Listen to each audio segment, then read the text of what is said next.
Chaos.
Hello, howdy, and hi, I'm Vega Baby, your digital tour guide through virtual worlds, and yeah, everybody loves that guy. I do feel like he was immediately supplanted and outshone, sadly, by the funny puppet, but Jevil is very good. I think Jevil just didn't get that all-important Tumblr sexy man demographic, so he just didn't get the same level of, like, love and fan art, while, defying all odds, Spamton did. Anyway, I hope the people who are looking forward to Delta Rune have a lot of fun with Delta Rune. Yeah, well, it depends. They could be Tumblr sexy man enough. But yeah, hard to say.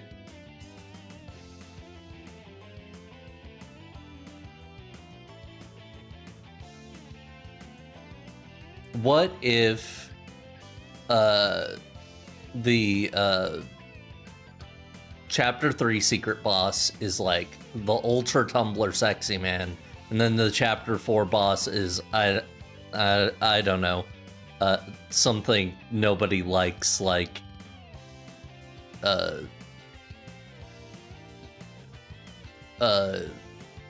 weird monster, but not in a fun way. I don't know.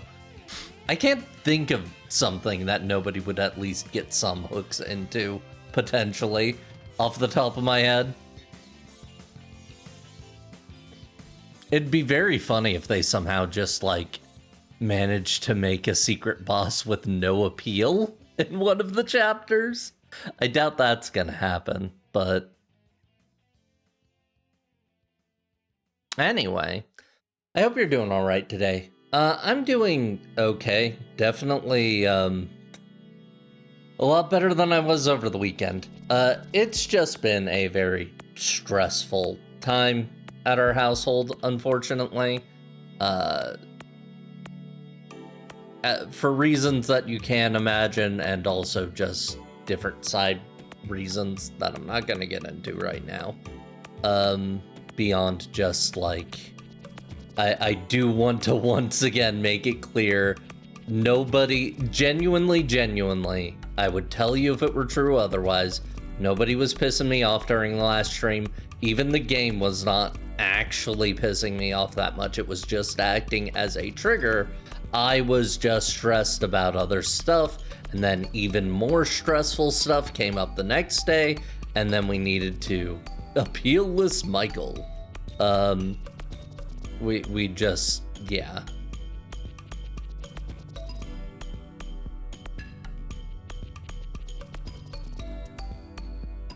I just needed to take a break over the weekend, basically. Which is why we didn't have a Friday or Saturday stream. some week it simply be like that. Hey Millie, good to see you.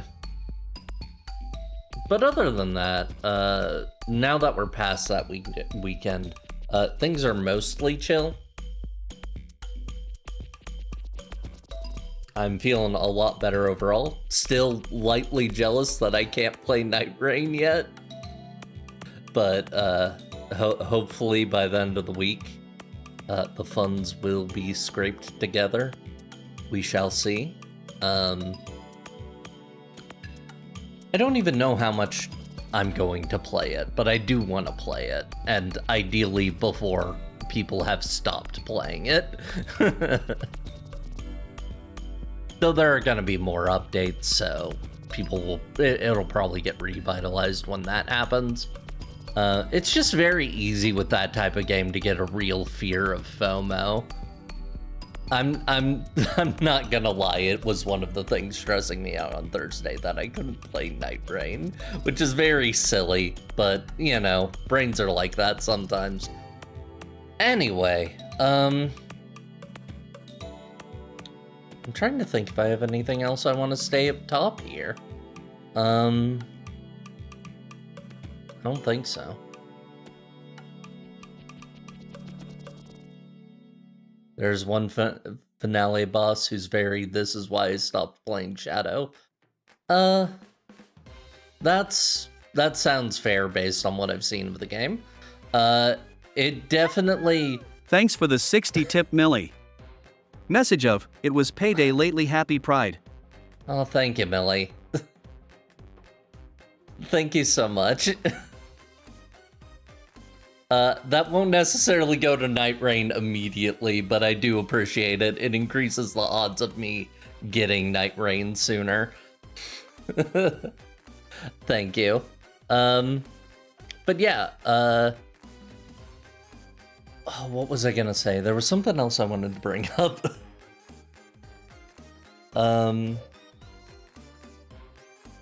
God, completely lost track. It definitely has the thing, from what I've seen of it, of like Elden Ring bosses, like the big bosses, always seem like I don't quite understand at first glance how the game expects you to approach them, like physically. They seem really cool. At the same time, I'm also like, I'm thinking back to like my first fight against Godric the Grafted, which like he's not even the hardest boss in that game, but like I remember being like, he has so many like big moves that spread everywhere, and I'm not seeing a lot of openings, and I'm not even sure how the game expects you to get close to this guy. Yeah, that's a big thing that would help it. Being able, like, inherently having teammates to give you openings, and, like, take boss attention for you. I haven't heard anything about that weak element stagger mechanic, but that sounds cool. That sounds like a good thing to add to a, game like that.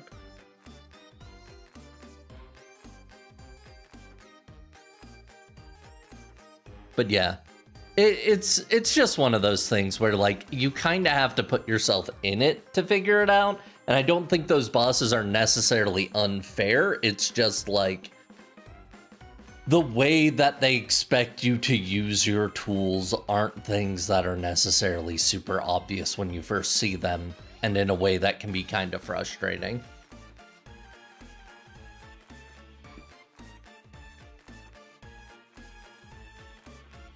Not only deals extra damage, but has a special stagger mechanic. That's fun. And yeah, bosses that you have to chase down that won't let you can be annoying.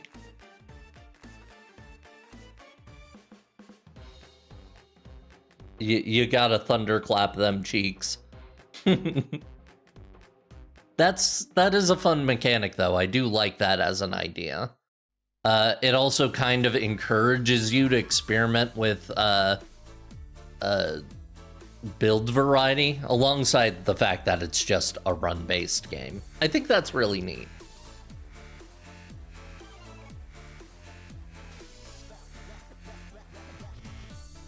I imagine there are also like elements that the bosses are particularly resistant against, that if you know you're going up against a certain boss, you probably want to avoid those.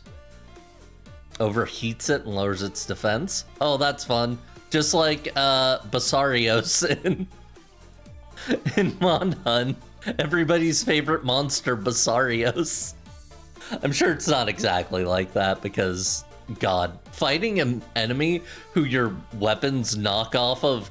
Wait, I was about to say, fighting an enemy that your weapons knock off constantly would be super annoying in the FromSoft. That's what the Crystarians are. And like the rock guys. And yeah, they're kind of annoying, but also you have a tool to deal with them, which is blunt weapons and also ranged weapons.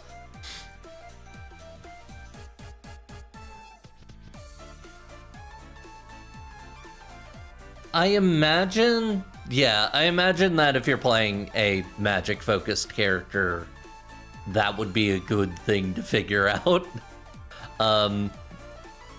In general, I like that certain locations, again, from what I've seen of the game, I haven't gotten to play it yet, I like that you can kind of have a decent idea of what you're going to get if you raid a certain location. So like, if you are very focused on weapons, hey, raid a mine and get upgrade equipment. If you're very dependent on magic, raid the towers. If you need, I don't know, an upgraded weapon, go to a place where you know you can find a boss.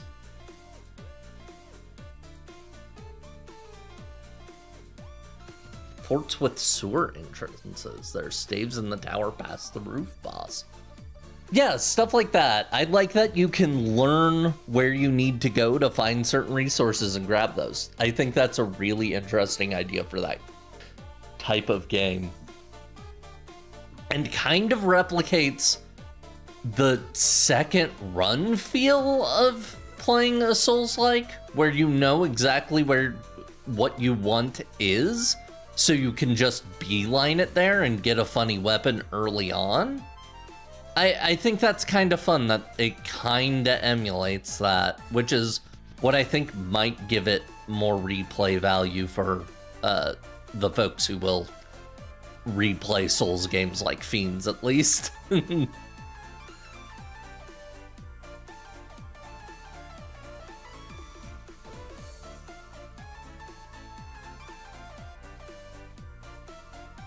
Anyway, we can continue talking about this, but I do also want to start the video game, so I'm gonna head over there to do that. See you there.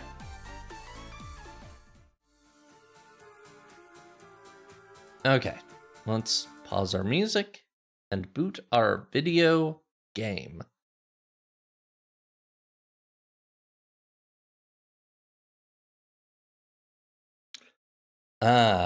You gotta do a little bit of prop hunt to crack open those towers. I was wondering what that was, because I knew that you in the playthroughs that I saw you and folks do, Millie, yeah, you hadn't figured that out yet. So I was curious as to how you're supposed to crack those open. So I did do a little bit of off-stream stuff since the last time we played. Not a huge amount, but I did get new guns for these two, so they should be doing a little bit more damage. Oh, he has a very slight amount more damage because he's wearing the Shuro sandals. That's what's going on there. I don't think I upgraded any armor. I think I already had that upgraded armor, but yeah, I just got everybody kitted out.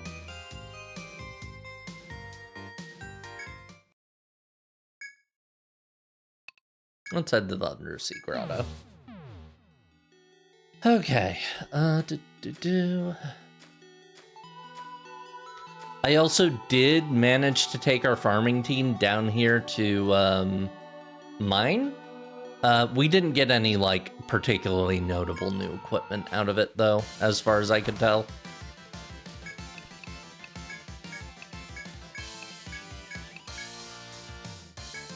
What are you weak to again?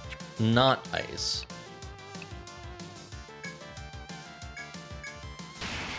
No particular elemental weaknesses, but resist ice. Okay. And I think with the rest of this, I can just auto battle. Yep, we're good.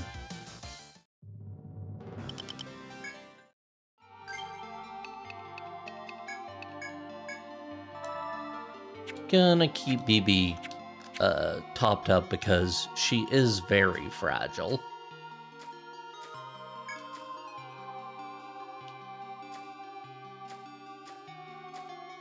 Oh, whoops. Went a step too far.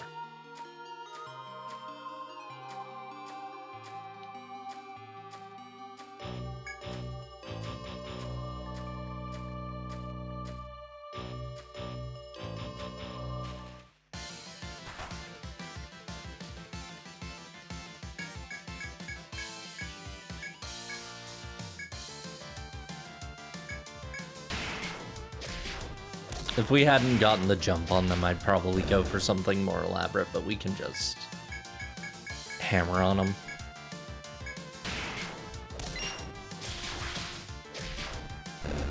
Oh, cool. The poison on BB's weapon went off. That's another thing I did that I forgot about. I also forged some weapons a little bit. So BB is still using the stock cutter, that new farmer weapon we got. But now it's kitted out to maybe sometimes give us a lucky poisoning. Because that is the most useful thing I can do with her right now. Let's get more waking chakra.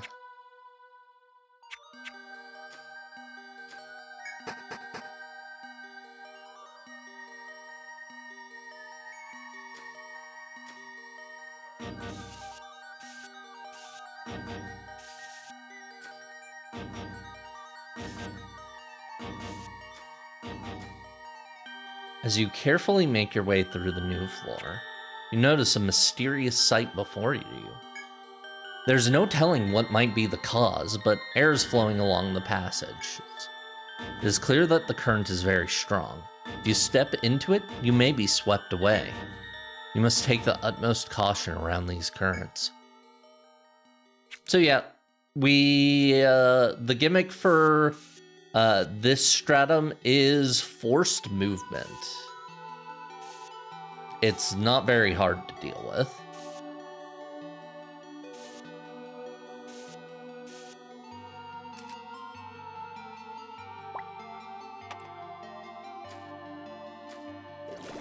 Whoa.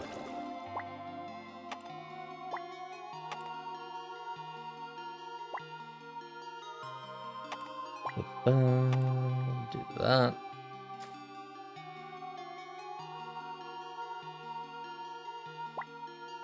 Boop. Presumably also boop.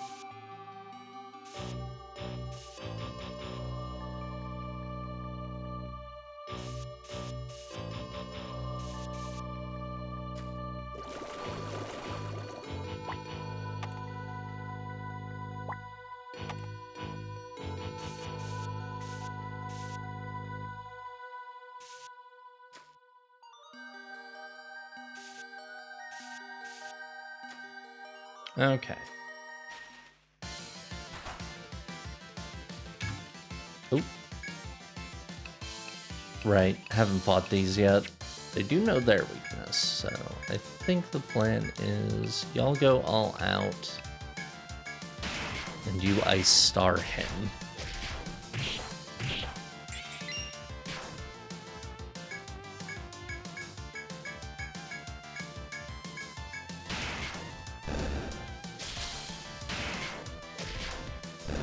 Hey, there we go.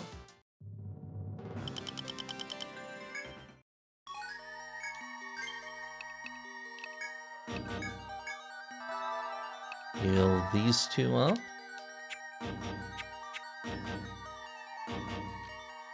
Monks can heal so efficiently for so much of this game. Like, you really don't need to upgrade the healing skill to be more expensive for ages.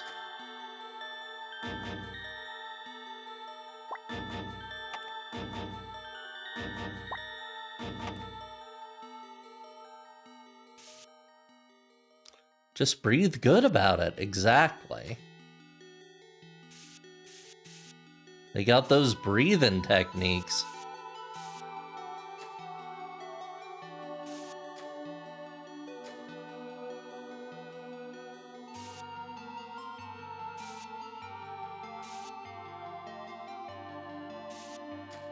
Every monk is just a little bit... Oh yeah, this foe's gimmick is that I don't think it's individually that strong, but there's always like 3 of them. So like, you have to fight 3 slightly powerful than normal enemies at once, essentially. And you can buy yourself a little bit of time by scooping the back of the school first, but they'll eventually spin around to get you.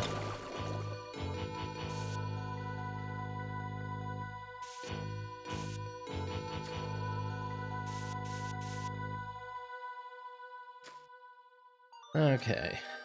I don't know why, but I feel like there's going to be a secret wall along here. I definitely don't remember the exact shape of any of these maps, so I couldn't tell you for sure where any secret paths are. But I just get the sense.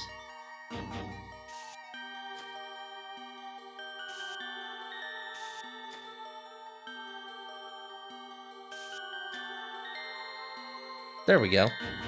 Small crevice is visible in the wall before you. Perhaps a person may fit through, however, impassable from this side. Okay, that's a secret tool that will help us later then. This is a take point. Mark that.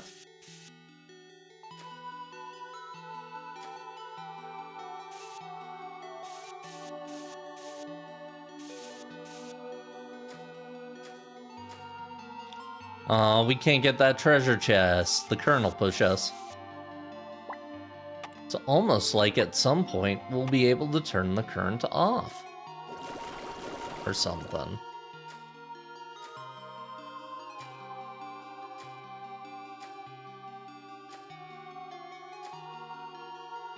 Just follow this foe closely and we're good.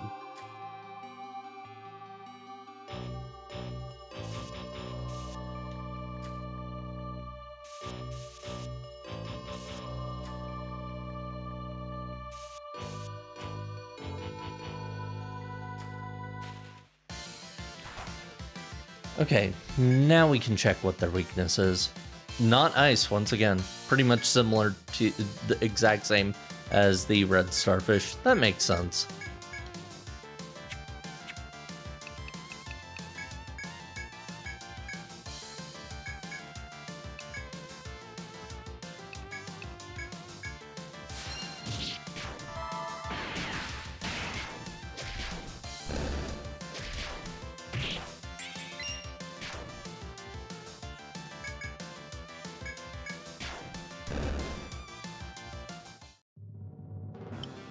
There we go.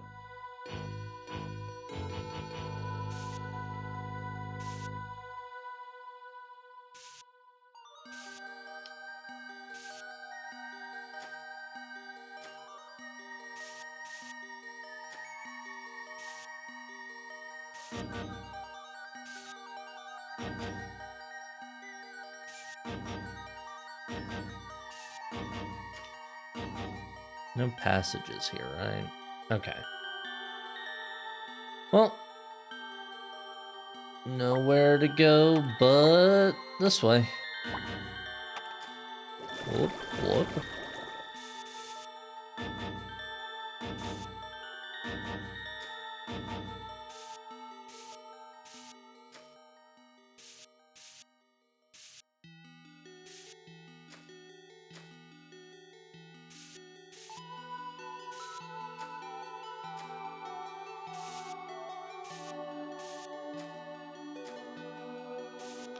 Okay. What do we got here? Ah, camp. Well, I don't think we need to camp right now, but we'll definitely keep it in mind.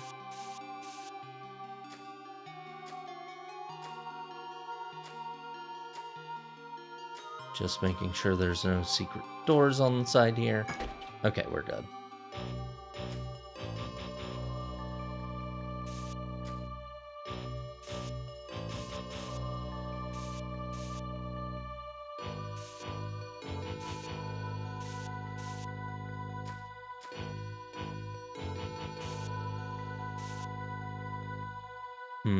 I think I want to head this other way first.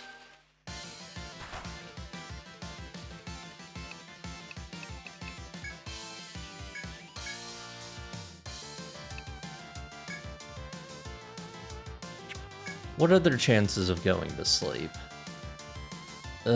Average. I don't know if I want to go for that, because we'll also make BB really vulnerable. Maybe if I had more points in Lullaby, but not quite yet.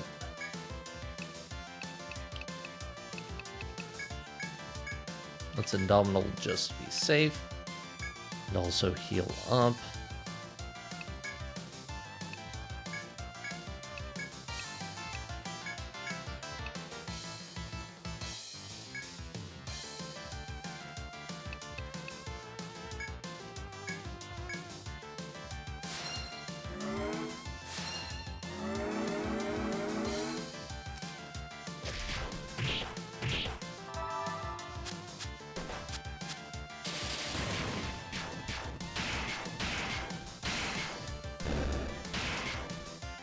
Nice. Okay.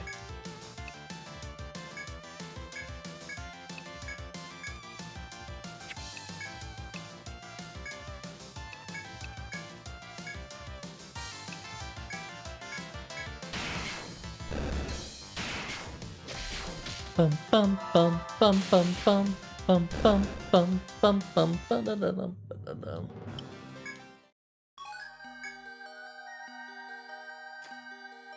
One of those fights that easily could have gotten out of hand if I wasn't limit breaking from the start.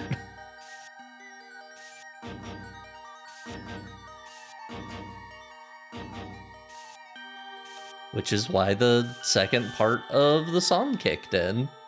Again, genuinely, I love the first battle theme in this game so much. I genuinely think it's like one of the best battle themes in RPGs, partially because it's just so well paced. You almost only hear that second part when you're in a fight that's significant and you're in danger. It's a really exciting, revitalizing thing to kick in, and it does so perfectly at that moment. They managed to time it just like right with the way the fights in this game are paced. If I remember right, to get these guys a special drop, you need to electrify them? I think it was that. I think that's what we need to do for the Kulasuchas. It's either that or freeze them. It might have been freeze.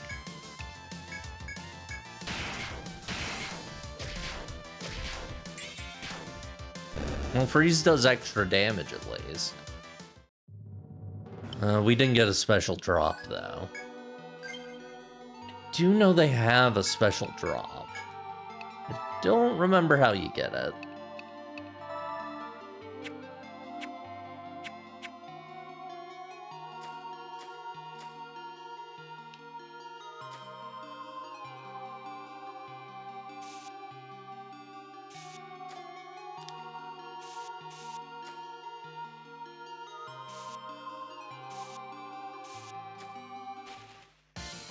Oh boy.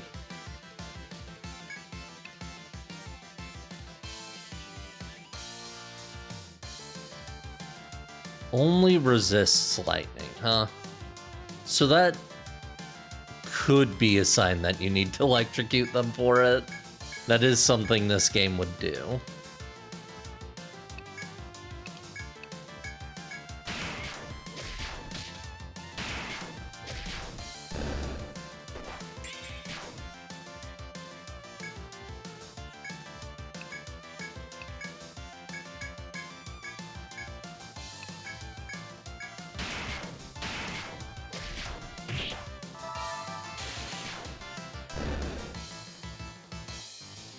Let's see. Yep, that's it. Thick throat. You've obtained the item requested by the clinic. Take it to the bar to deliver it. Yeah, we need one of those to turn into a clinic. And obviously we'll want more to sell to the shop to unlock any drops that, or any equipment that it makes available to buy. Just checking. Nope. No shortcuts here.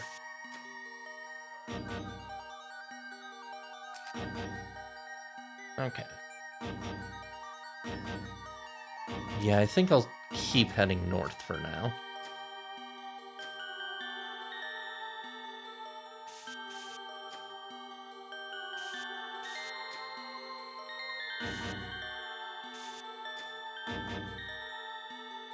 Gotta go to the bar to pick up my medical supplies, which isn't a worrying statement. The bar's just also where adventures turn and everything. It's fine. It's the quest zone. While still getting accustomed to the undersea labyrinth, you spot a girl up ahead. It is good to see you again. Congratulations on arriving at the second stratum. The girl called Olympia addresses you cheerfully. If you have come this far, you must be under orders to search for the deep city, correct? Olympia slowly looks around the forest. To be honest, I've ventured through the second stratum a number of times already. I found clues regarding the deep city, but I had my own reasons for remaining silent.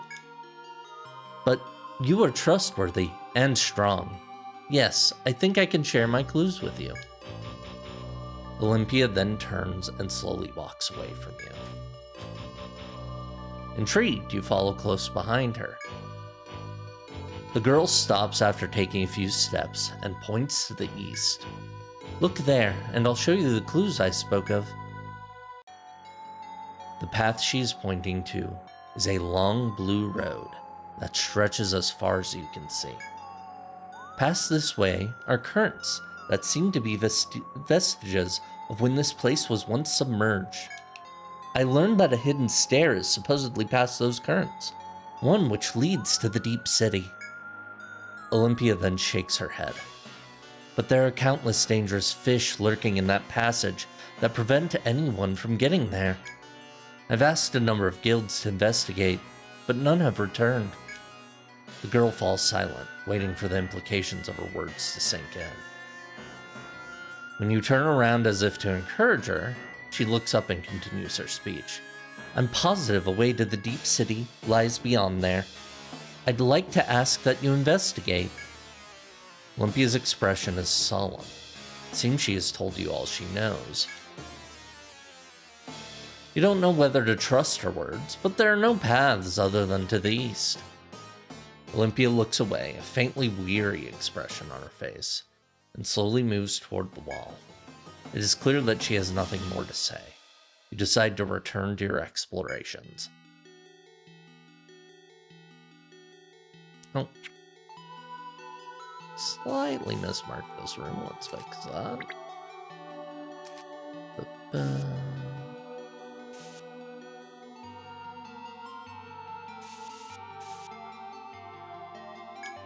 As you walk down the path after speaking with Olympia, you return to where you last met the girl. There you find her leaning by the trees, just as before. She's staring at the blue walls. This might be an opportunity to ask her once again about the road ahead. Sure. You hail Olympia again, and ask her to remind you of the route she wishes you to explore. The girl smiles at you and nods her assent. As before, she points out the passage stretching east. Past this way are currents that seem to be vestiges of when this place was once submerged. At the end of the currents is a school of ancient fish that will seek to bar your way. But if you can subdue them, then I believe you will find a hidden passage to the deep city. The girl looks furtively around and reminds you in whispered tones that this information is secret. You don't know whether to trust her words, but there are no paths other than the east.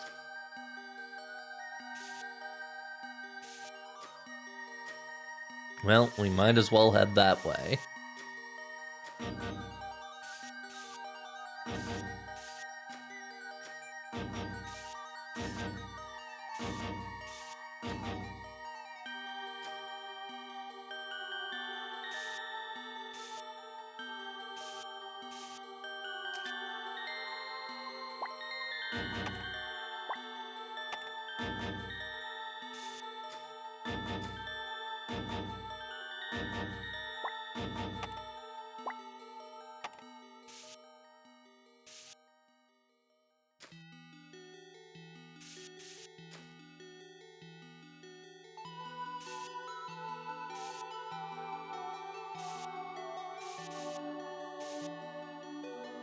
Okay. Current's coming from this way. Current's going this way.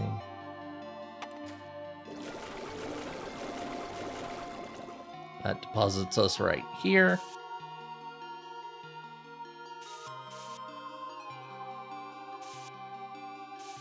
And then we have no way back but over here. I think you can get the idea of what this section of the stratum's like. We're in a little bit of a forced movement maze.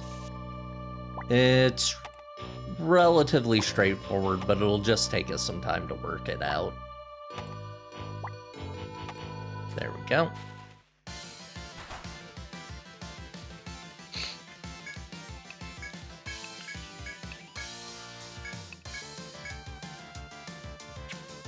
Yep, they're weak to Volt.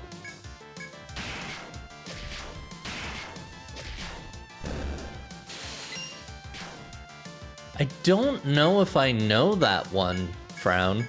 I don't know if I know that post.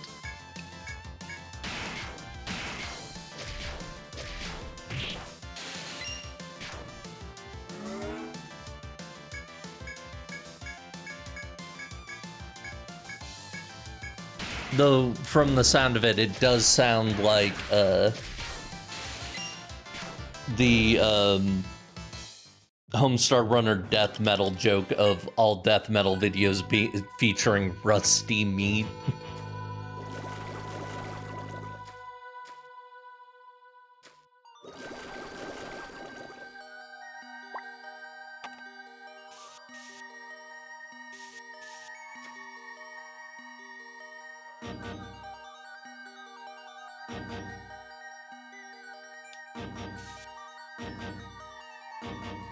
Well, looks like this will probably lead us back to... Let's start again.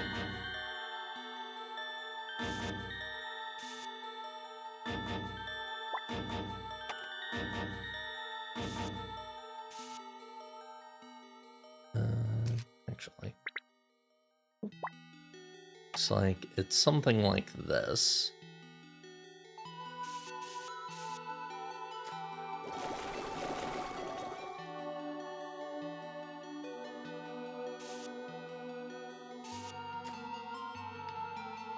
Oh, there's a path over here, though. This.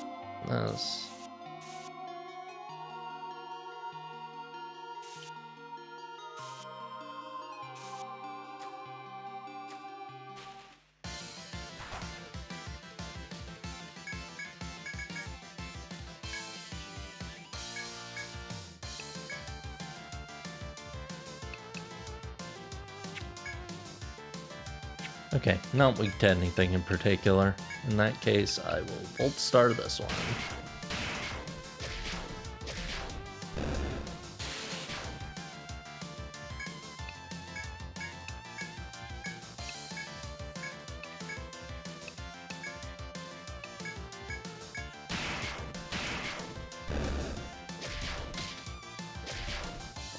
Oh, did it actually manage to get poisoned? Yeah, nice. Poison's not going to be crazy damage here or anything, but it is nice. I'm not going to go for the throat there. I'm not going to worry about it. Salamander lip. I am going to use one of these Amritas on Myrtle, though. We're kind of deep in here. We can't really head back easily. And we couldn't really find a quicker path either, so I'm okay with using one of our Amritas here. We have a surplus at the moment. I always am a little nervous about spending Amritas before we have the ability to buy them, but I think we'll be okay.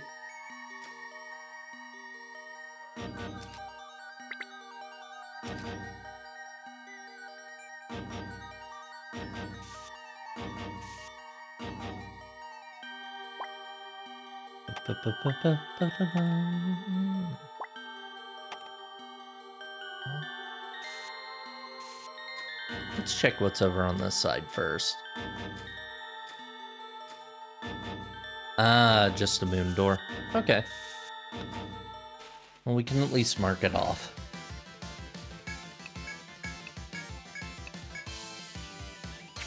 Actually, hold on.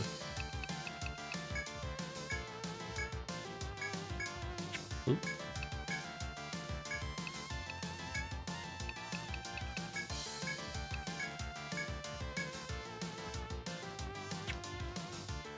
Oh, it's fine. Nope. I accidentally backed up and didn't do the limit from BB, but that's fine, because Myrtle has the same limit and can do it instead.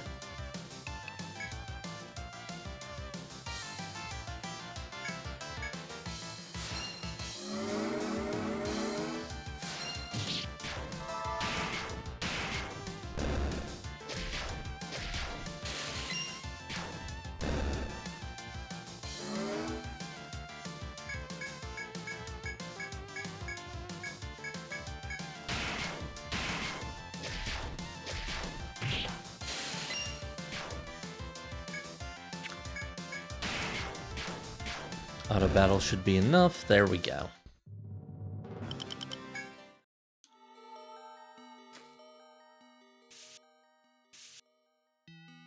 Okay, lock door. Moon door. Okay.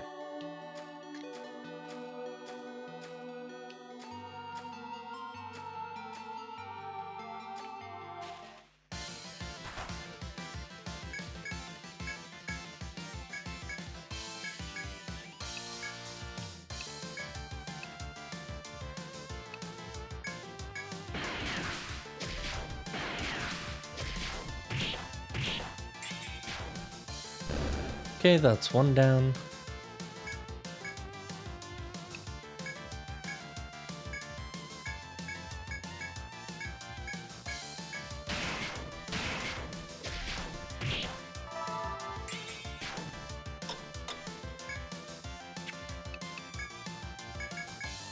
Oop. This input there. Then defend and Bolt Star. I do still need another throat. There we go.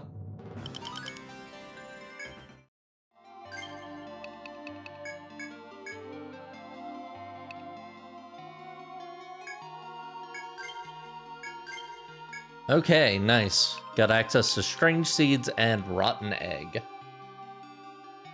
Definitely want to pick up rotten egg next, probably. It is a very good skill. Being able to lower enemy strength is nice, as you might imagine.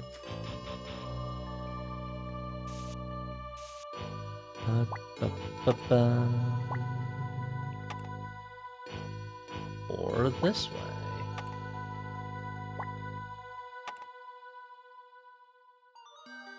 I think we'll go this way first.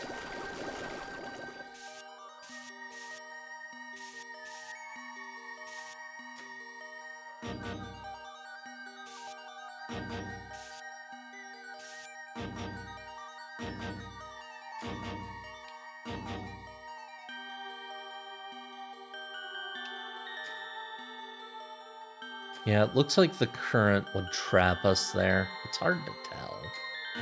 But... oh wait, the fish went the other way. Okay, never mind. Yeah, and that is a current that pushed us backward. Oop.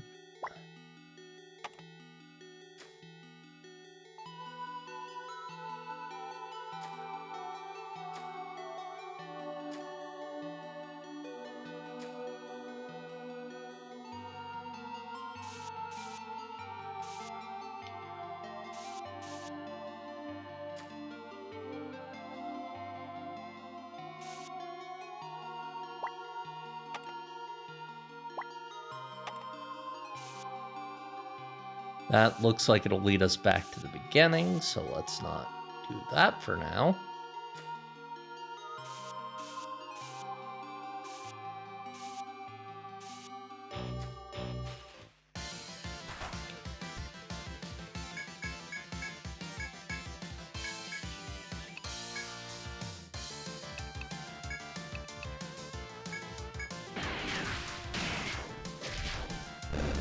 Nice.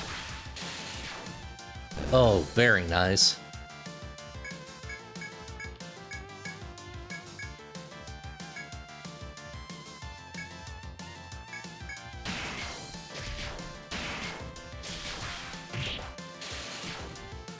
Ah, darn it, that wasn't a kill. Oh well. RPGs love when the tadpole has a swirl. It's true. I wonder where that comes from. I assume a variety of tadpole. Probably in Japan, but...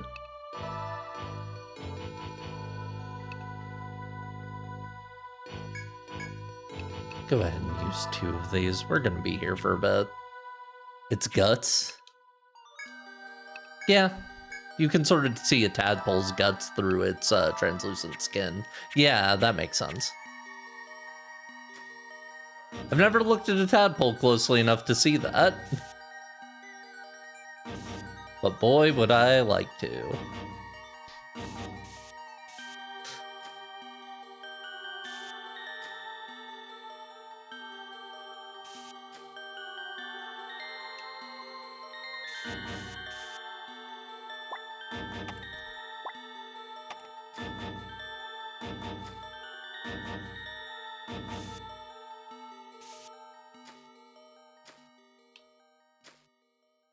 Frogs are such cool creatures, and tadpoles are definitely a big part of why frogs are such cool creatures. They start as such different little guys. They don't even have no legs yet. It's great.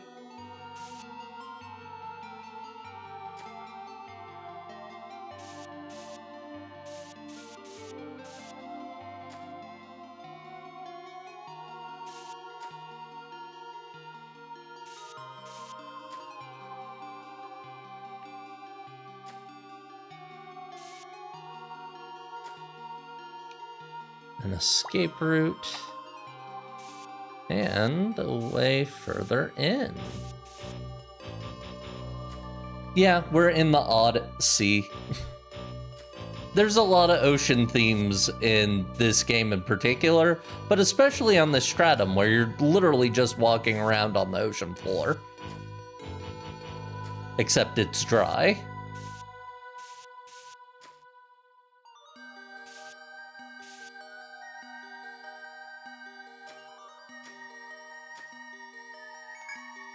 Hey, called it. I was like, there's gotta be something here.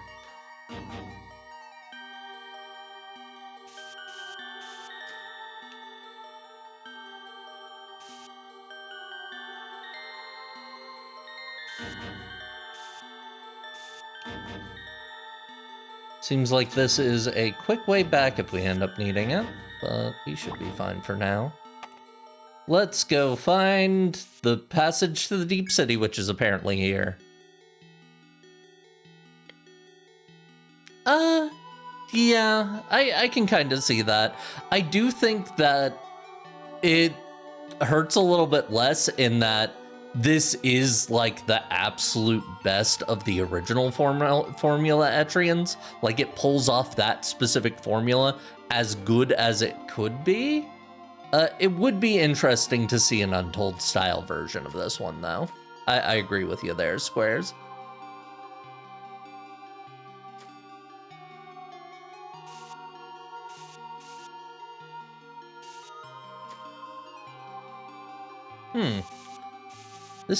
I don't see any stairs here. This is in fact strangely empty.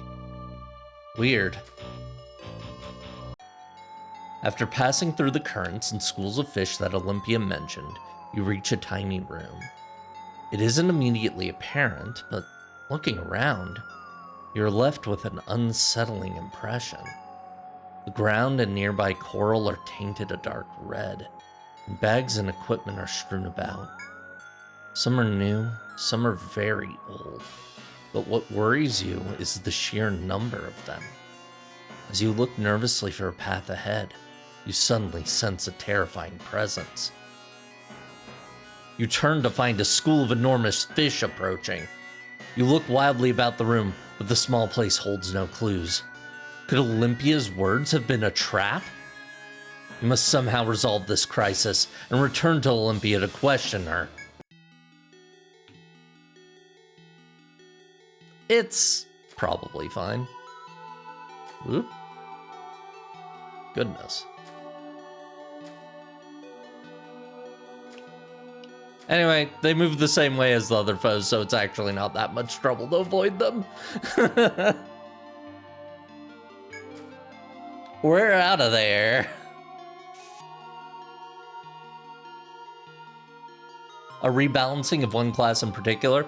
Well, I have good news for you. In the sense that, oh, they do actually get angry and start chasing you. That's interesting.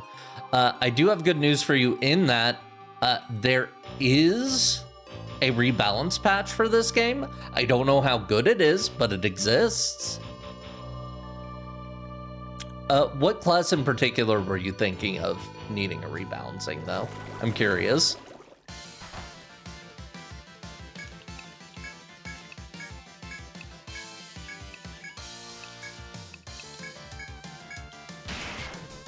Yggdroid? I can kind of see why you'd want to rebalance of Yggdroid, but they're so good if you figure out the funky tricks with them. They can be really funny. There are definitely certain builds that only work with the Yggdroid if you're doing Yggdroid solo. Which is weird, but like, the first party I cleared this game with had I did a Yggdroid monk, and it was busted. I could do some fucked up things with a Yggdroid monk. In a fight.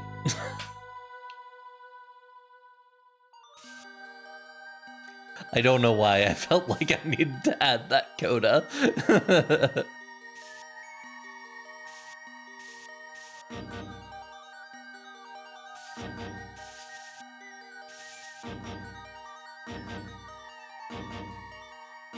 Okay. Well, it's a pretty straight path. Buddy, they don't even let me fuck the Yggdroids.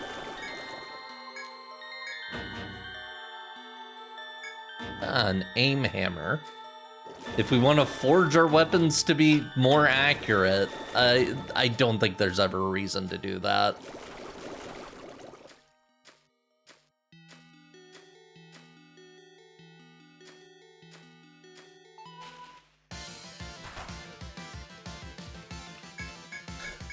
You've got mail.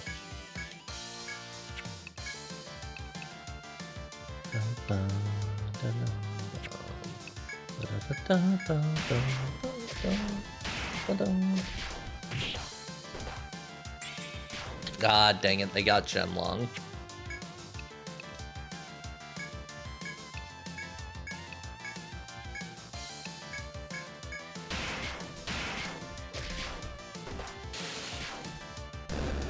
There we go.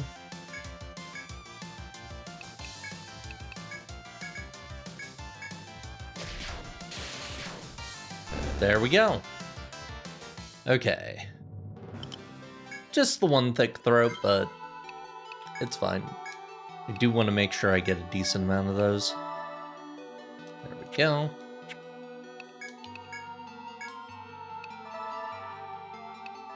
I always bring around a number of nectars for a reason. Okay. You somehow make your way back to the area where you spoke with Olympia. You find her there, her posture unchanged, still leaning back while gazing at the blue walls. Once she notices your presence, her mouth drops open in shock. You're back. Though she still faces the trees. Olympia's dark whispers clearly directed at you. It should have been impossible for you to emerge safely from a battle with so many fish. The muttering girl's demeanor is very different from before. She seems cold and distant now. Gecko, you've become a nuisance. Olympia's eyes are now trained fully on you, with an icy stare. I'll be clear. Either you will obey me and stop your search for the deep city, or else. Olympia brushes the trees behind her with a hand. Her movement seemed effortless, but one of the big trunks splits and collapses before your eyes. You will meet the same fate. Go no further if you value your life. Tell your senatus that as well. Olympia then darts off behind the collapsed trees. So yeah, a path wide enough for people to pass has formed where Olympia destroyed the trees. But it may be best to report the girl's treachery to the Senatus first before pursuing Olympia. That's fair. Anyway, yeah, I love that twist with Olympia. She's just the helpful person giving you tips. No, it turns out that she does that with amateur adventurers to get their trust, so she can send them to their deaths.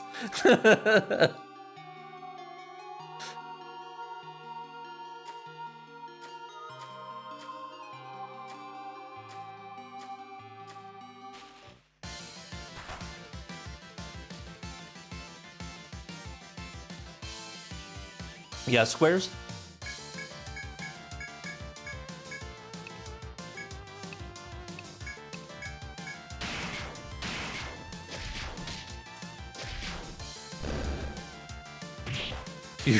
It's true. You shouldn't have been able to fight that many fish. No one person could fight 20 fish.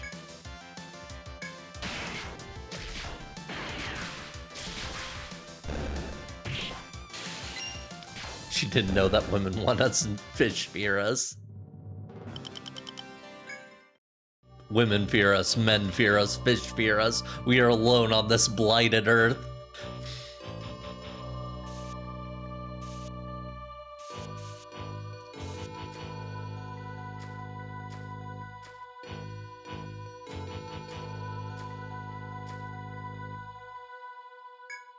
As you progress through the undersea passage, you find a statue with a blank expression.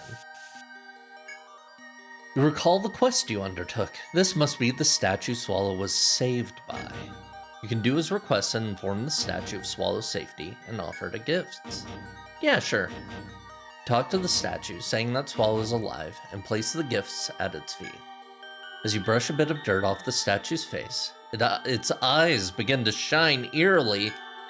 Despite its stern appearance, you can feel a warm light passing through your body. Everyone in the party recovered 300 HP and 300 TP! Wow. What a nice statue.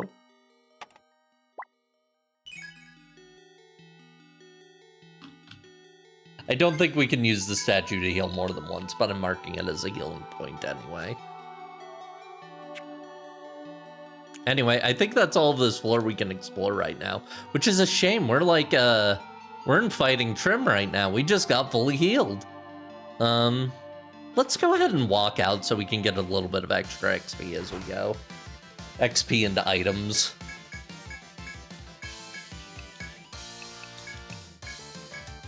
Oh, why did I use Volt? I was thinking ahead too much of how I want to kill this guy with Volt, but he's not weak to it.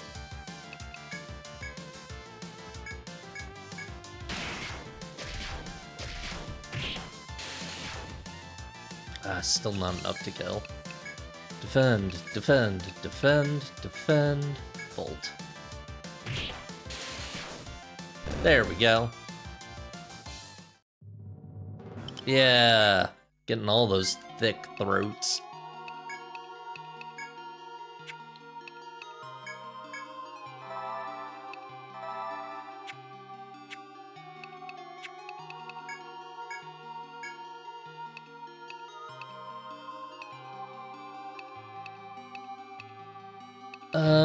We were working on Ether Mastery, so I'm gonna stick with that.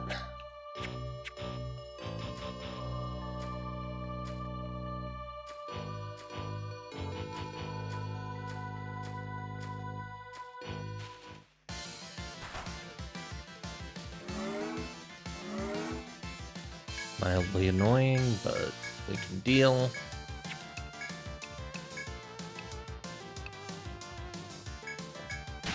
Let's just focus on taking them out one at a time.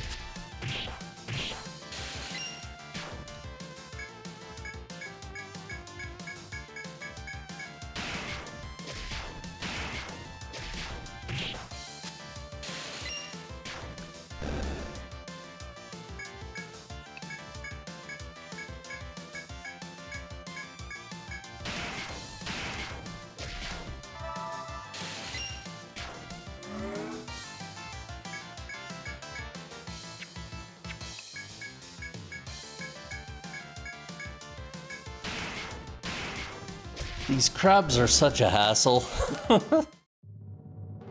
Hey, we got a flawless shell, though. And Hugo gained a level. I think I was working on Rapier Mastery so I could get... Yeah, I already got Eagle Eye up. I'm not super worried about getting Lady Luck, though Limit Boost could be useful long term. I think I wanted to up this, though, so I could get access to Pincushion. If there's a class I'd want rebalance in this game, I do think it would kind of be Buccaneer. The chase skills are a little weak in this one, compared to them being outright busted in other games, but still. They're a little weak in this one. And the only thing that Buccaneers really have going for them long-term is Pincushion. Which is a very good skill, but like... And like the chase elemental ones aren't terrible for like dealing with large parties. You can also make do with chase thrust if you've got an arbalist, but still.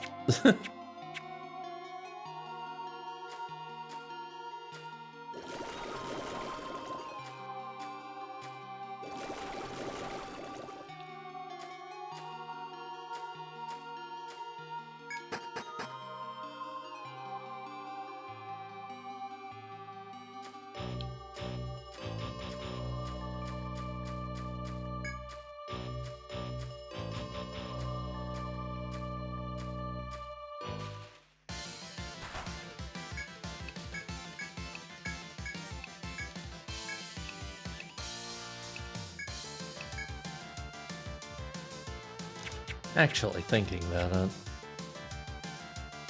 let's do attack, like back up, limit, attack, limit, chase volt, binary thunder. There we go.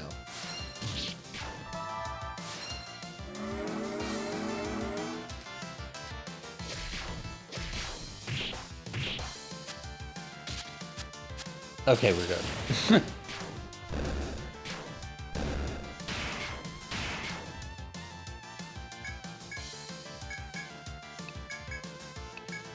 I was extremely worried about Myrtle getting a very bad status effect there, but we lucked out. Helga got a level, so let's give her a skill up. Alright, I was actually working on Lady Luck for her. Yeah, we'll keep that up. Lady Luck doesn't hurt to have. Crits are nice. It combines well with swashbuckling. To make your normal attacks actually useful for larger parts of the game. I think that is, thinking about it, the big problem with Buccaneers long term. A lot of their stuff is designed around the idea of like TP efficiency when you just kind of hit a point where their TP efficiency falls off and isn't useful. Like, once you have easy access to Amritas and also just more TP to work with in general, being able to save it by having decent normals or the ability to regen TP when using attack skills, it's just not nearly as useful. It just falls off hard. It's a real shame, because like I like a lot of the concepts behind Swashbuckler, but it feels like it doesn't really make sense as anything but a subclass. You narrowly escaped the forest labyrinth. You should report to the Senatus that adventurers are being preyed upon in the labyrinth's depths.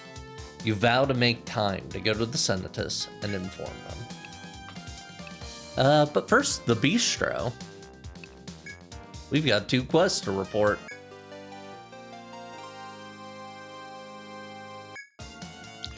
Oh, it is you who are back, and you have the thick throat.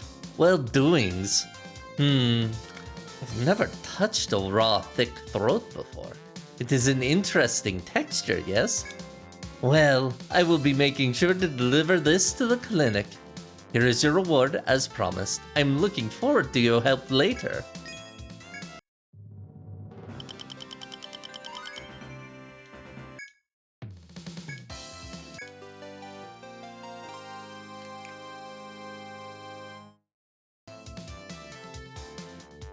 Ah, you're back. Hello. Did you get the job done? Huh? You say the statue has mysterious powers?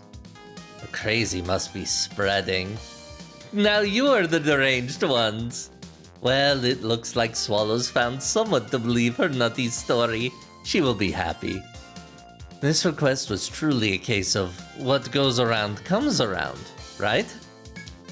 Well, here is your reward for what you did. Thank you.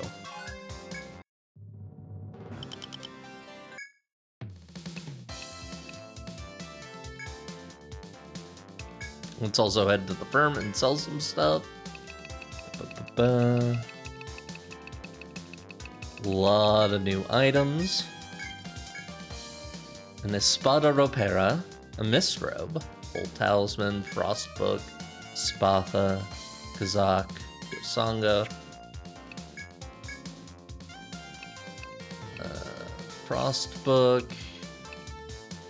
I don't think having Frost Element on a weapon enhances Frost spells. It'd be neat if it did, but I don't think it does. And yeah, the rest of these we aren't going to be using right now. Oh, that sword does a lot more damage than our current guns, which makes it kind of tempting, but like, then we wouldn't be able to use the chase skills we've built into, and that would be rough.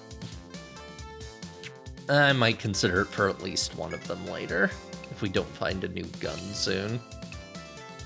Oh wow, this is actually boosted enough defense that it's an upgrade for everybody.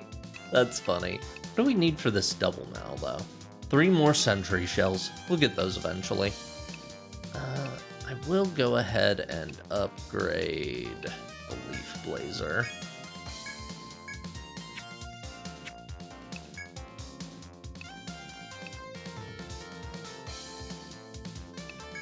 We'll store away that. Probably the antenna dagger too.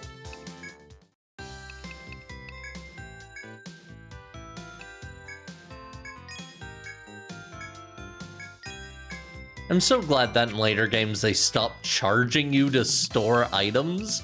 It's such a weird mechanic to have. I don't know why they do that. Anyway. Eh? What's the matter? You all look pale. I don't know what's happened, but if you haven't found the Deep City, you needn't be in such a rush. I see. This new information does shed some light on recent occurrences. Countless guilds exploring the second stratum, the undersea grotto, have gone missing. I had assumed the labyrinth's natural challenge to be the cause, but if that girl is to blame, she'll rue the day she defied me like this. I've issued a new official mission for you.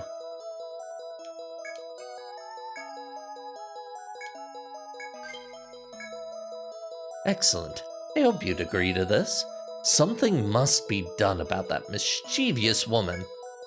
You may not realize it, but we've been investigating the second stratum for decades. We've seen dozens, no, hundreds of explorers go to a watery grave in the labyrinth. This woman has indeed been deceiving Armoroad's explorers. She must be held accountable. Senators shan't remain idle, of course. I'll have Kudra lead a company of sentries now. The race is on to find that woman, capture her, and bring her before me. Let's report, not results, but discoveries. We've got a few.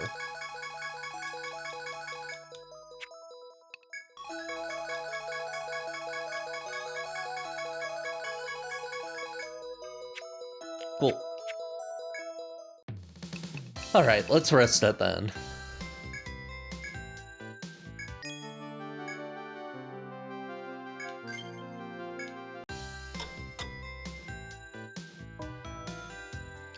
And this is a good time as any for a break. So, I will be back in just a bit.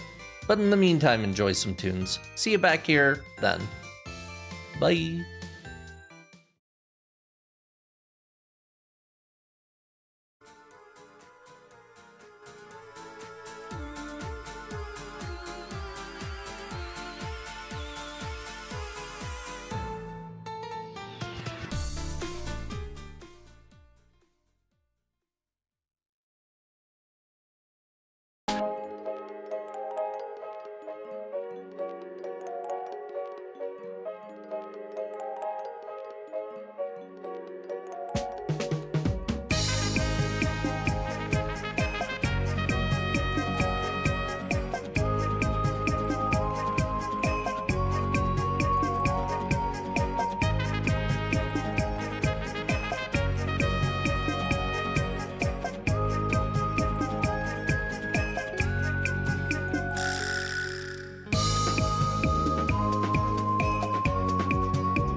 Okay, we're back. Hello. Let's gaming.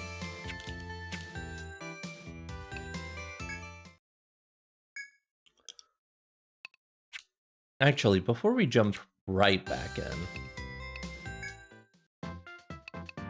we've got some Oceanic quests we've been putting off. I want to see how we fare now that we've gotten a little more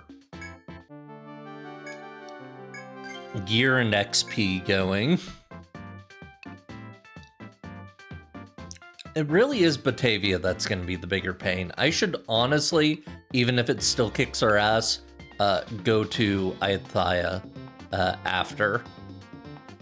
Like, this is the only Oceanic quest, as far as I remember, that's like a endurance test. And that's really what was making it rough for us.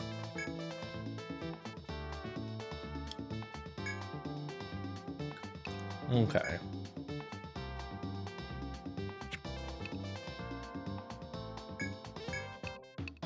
Let's go with BB and Shenlong, and then Myrtle and Helga. I think this should be okay.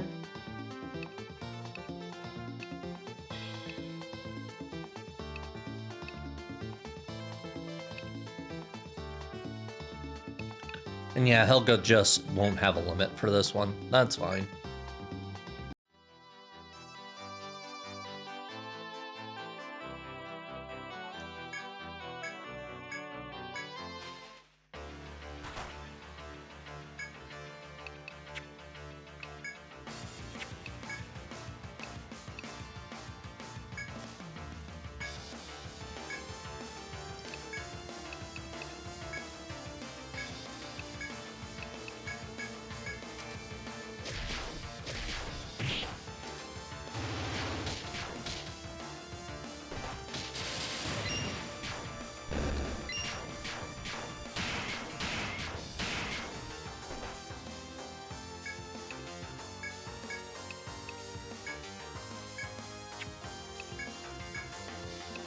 Yeah, I think we should be okay now.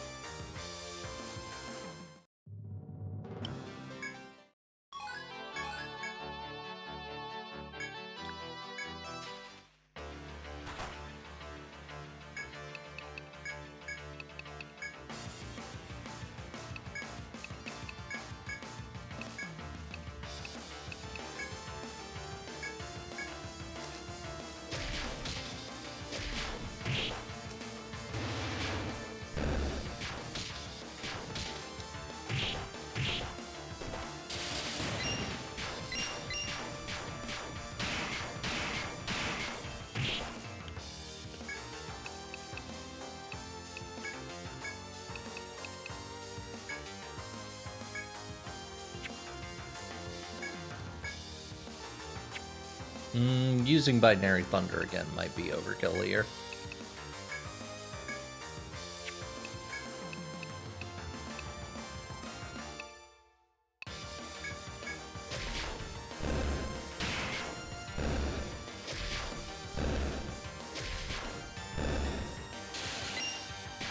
There we go.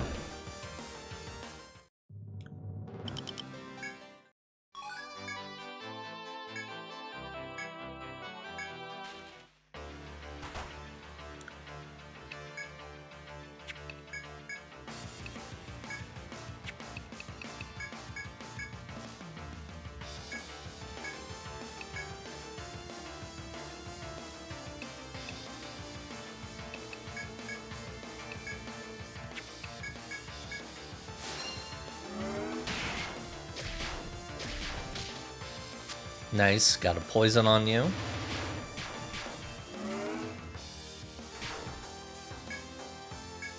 It's not a huge amount of extra damage, but it is extra damage. And Volt Star, followed up with a Chase Volt.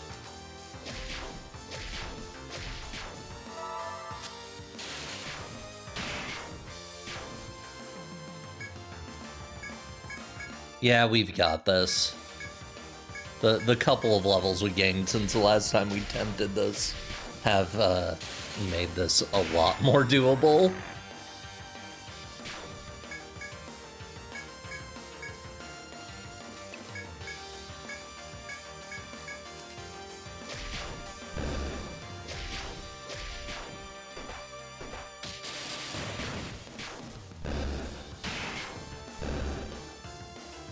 It's really a combination of... Oh, nice. It's really a combination of these, this fight is an endurance one, and also they give you really bad party members for these. With a final desperate strike, the gigantic fish falters and meets its watery grave. Watching it sink, the wildling and his partner roar to the heavens as proof of their strength. You look around cautiously, but Batavia's sea seems calm and clear. There are no signs of monsters. You wave towards the well-wishers who are reveling in the glory of victory before setting sail again. Ah, you came back in one piece. You must have defeated that swarm of monsters. Thanks to you, the trade along the Batavia Sea can flourish again, free of monsters. Eliminating hindrances to Ocean City's restoration is an important duty for you. Keep it up. Also, this is a reward in honor of your praiseworthy deed. Take it as a sign of Batavia's friendship. Breath script. I forget what that one does. Anyway, now we need to do that fight again.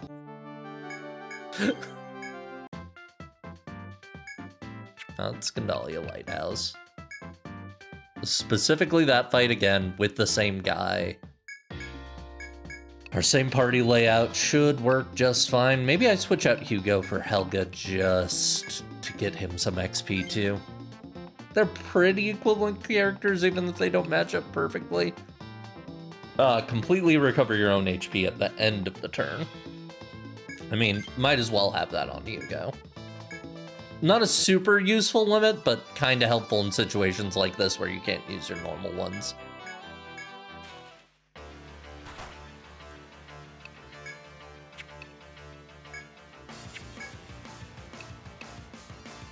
Yep. Okay.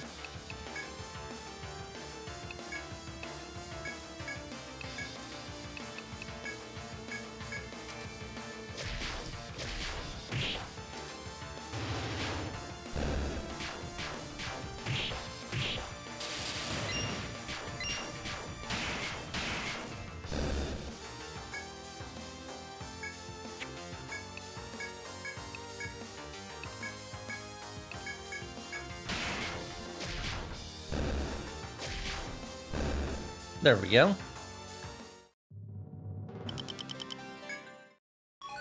Oh, they also get drops too. I forgot about that. Red shell, dark red horn. Okay, we've gotten at least one of both.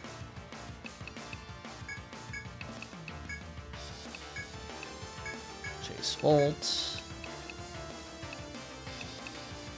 Binary Thunder. There we go. All right.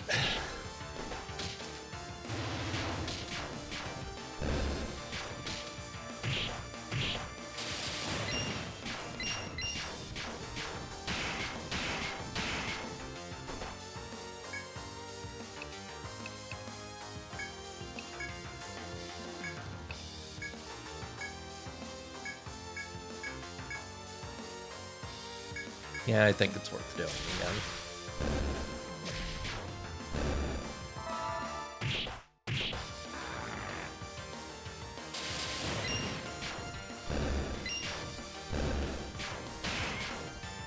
Yep, there we go.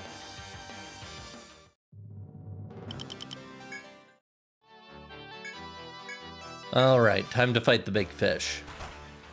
Do you have any weaknesses, big fish? No. Big fish has no weaknesses, except sleep.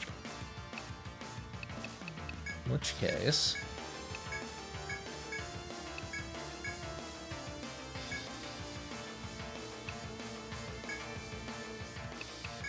hit you up with the Eagle Eye. Do an Etheric Charge. Okay.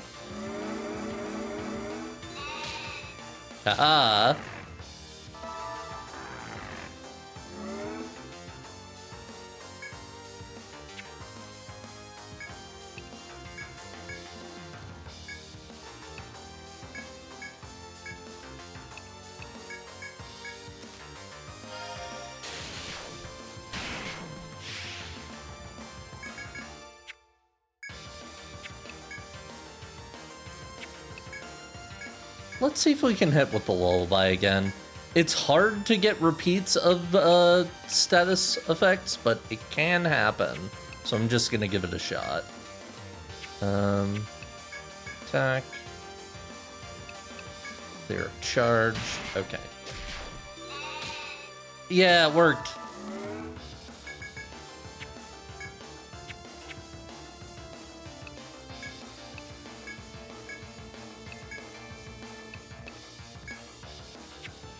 Do I need to refresh Eagle Eye? No, we've still got to turn on it. Okay. Let's do Chase Volt then. Another Volt Star. There we go.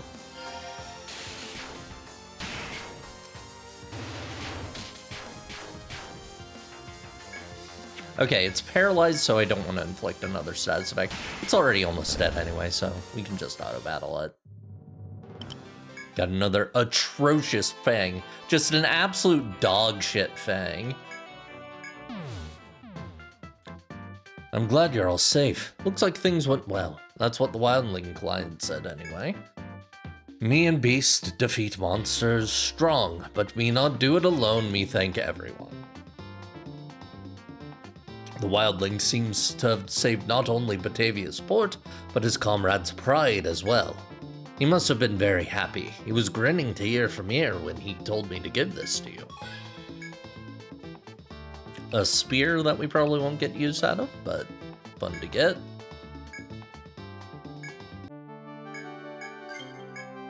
Alright, we got 2 more modes of this to clear. My name is Giles, my wife Agatha and I own a farm here, and times have been tough, but we've harvested a brand new fruit. All we need is a ship to trade it on, but Batavia's closed. Help us. Okay, let's go with Shenlong, Myrtle, Hugo. Because this team already has a farmer who's already going to be doing some of the stuff we were already doing with our farmer.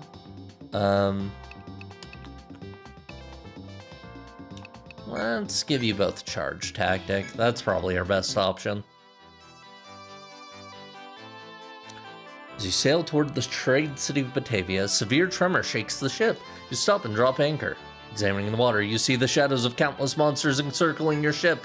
They must be behind abnormal events threatening the trade city. Now draw your weapons and fight for the peace of the port and the dreams of the couple.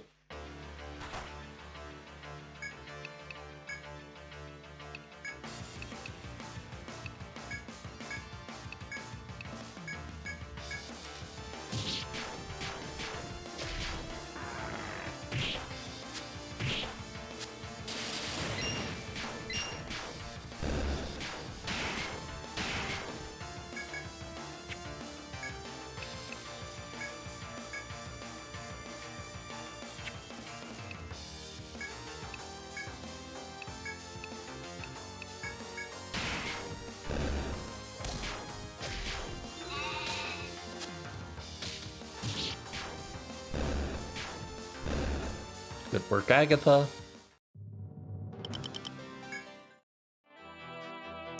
Having cast aside their hoes for swords, the couple's valiant attacks mow down the monsters, but you get no chance to catch your breath as a second wave of enemies surges forth to take their place. Oh no!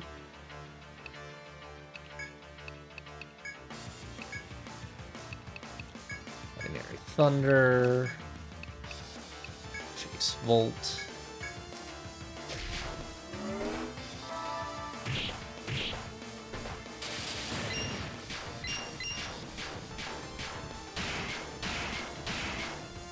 Nice.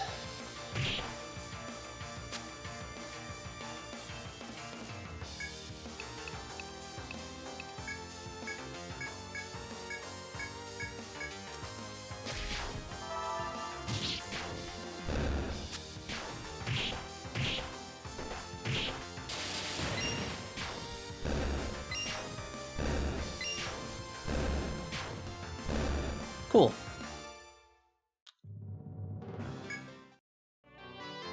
As you finally defeat the second wave of monsters, you see a gigantic fish jump out at you. Your party and the couple say a few quick, encouraging words before you muster your strength and attack. as well Indomitable at the start. Attack. Charge tactic. Etheric charge. Eagle Eye.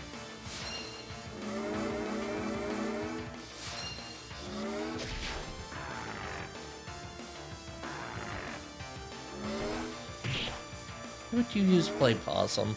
Whatever, it's fine. Let's heal up Agatha. Gold Star. Chase Volt. Probably shouldn't bother with Chase Volt until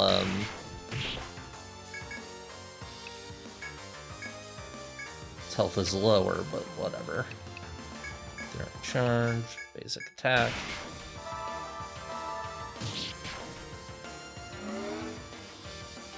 Okay.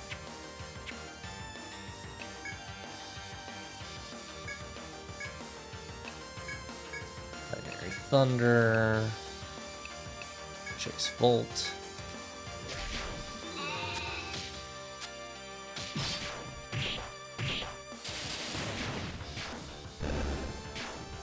Nice.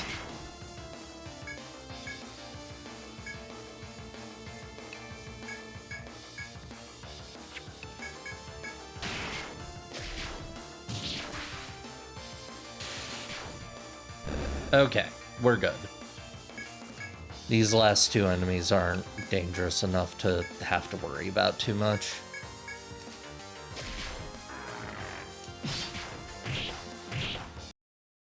Sorry, one sec. Okay, that's taken care of. Got him.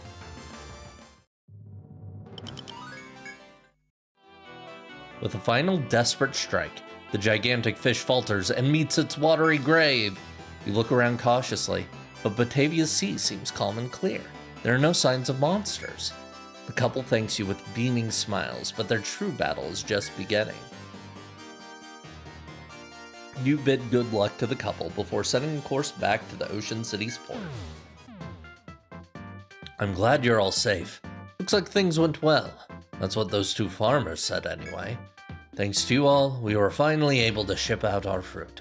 My wife will finally be able to rest easy. Trust and support are truly powerful weapons. Of course, the same might be said about you. That's right, we're all married. By the way, that couple asked me to give you this. They said it might help you out on your adventures. Giles' oh. Is that an improvement for BB? Not especially. It's slightly less damage. For 2 HP ups. Yeah, I don't need that. That might have been better if we'd gotten this done before entering the second stratum, but I don't know how we do that. At least with this party, I don't think they're equipped for it. Alright. One more. My first quest. I'm Mau Mau. My friends and I snuck onto a ship to get to Yggdrasil, but we were caught. At this rate, they'll throw us in prison. But if we can defeat the monsters at Batavia, we can use the reward to pay off our passage. Someone, please, help us. Sounds good. Okay. If I remember right, this party is... We've got a buccaneer, an astrologer, and a crossbow user, and arbalist. I think...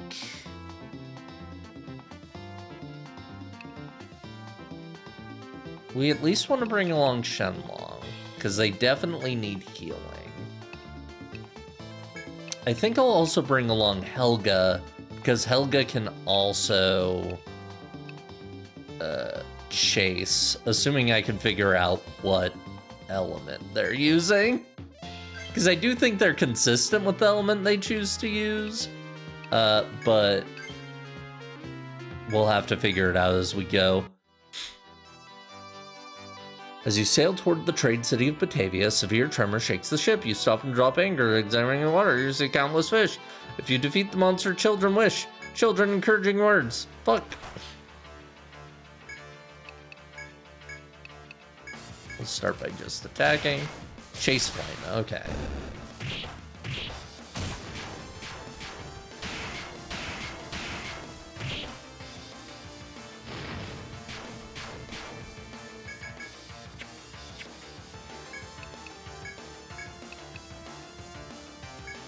I'm not gonna bother in this first fight to do the chasing. It's fine.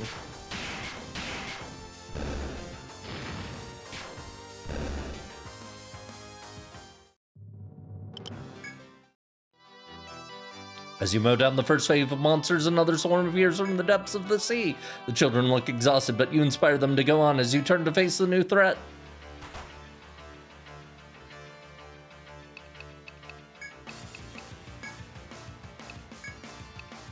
Chase flame.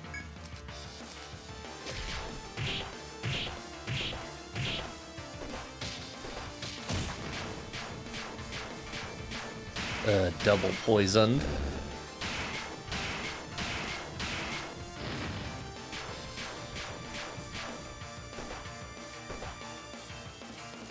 Okay. Let's start by healing Helga.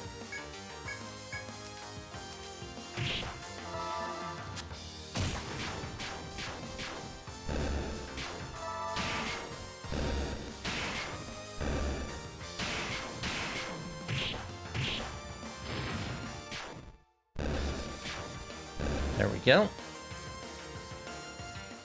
Yeah, healing Helga was the right move there. When you finally defeat the second wave of monsters, a gigantic fish breaches from the water. Suddenly, the children give a spirited cry and valiantly charge toward the fish. Well, first off, let's limit break Indomitable. Then let's heal. Shenlong. No, Shenlong's second because, like, Shenlong can wait because Shenlong's got Indomitable up. I guess we'll continue to chase flame. Oh, they're not doing fire. Never mind. Whoops.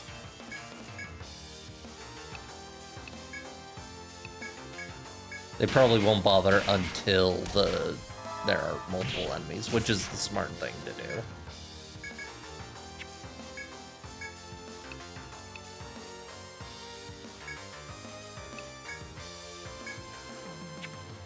Chase flame, attack.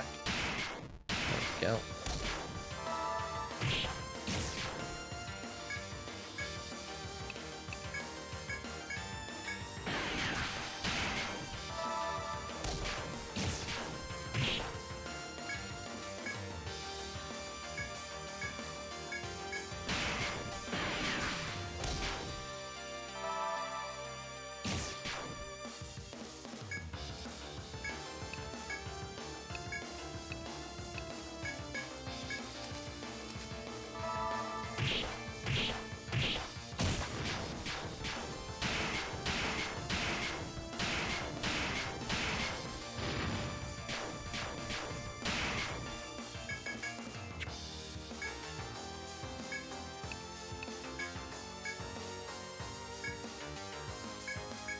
There we go.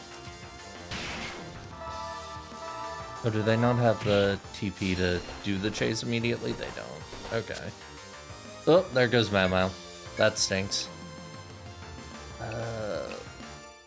God, I need to heal one of them. I'll heal Vizen.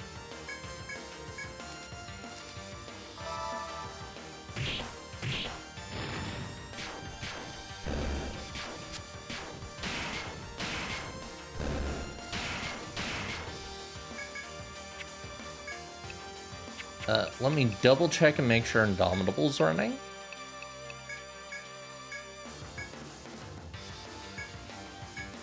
Chase flame again. Okay, we should be fine. You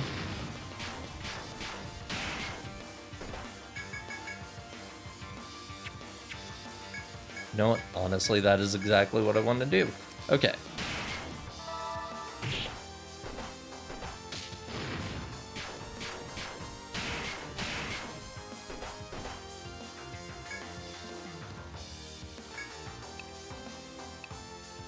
Going on Ace.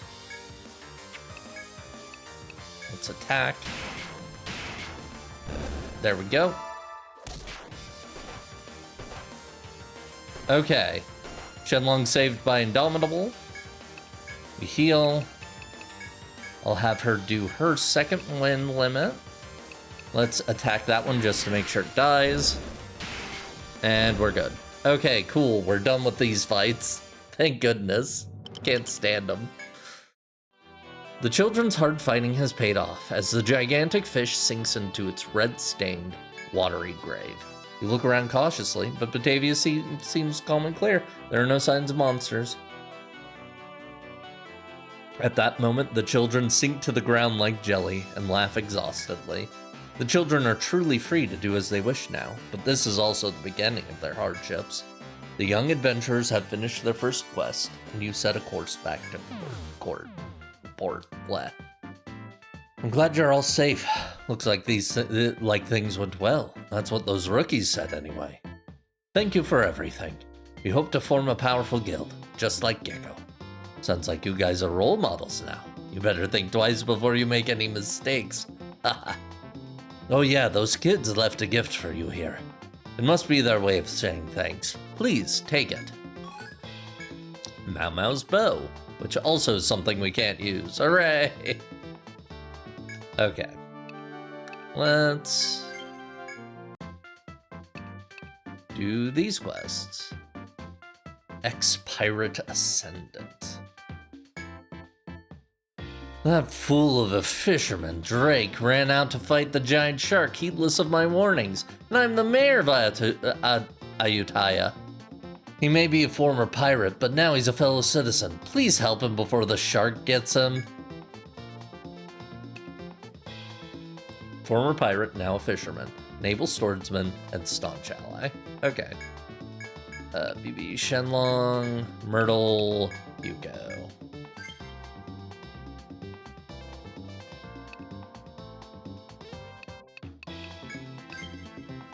That seems fine. You and the ex-pirate client reach the commercial port of Ayutthaya in your ship. Just then, you spot a gigantic dorsal fin protruding from the water as it circles your ship. There's no mistaking it. This is the behemoth shark terrorizing Ayutthaya. The nervous tension in the air is broken when a figure so large it obscures your vision rips the water. You must join forces with your client to defeat the impending threat. Big Shark.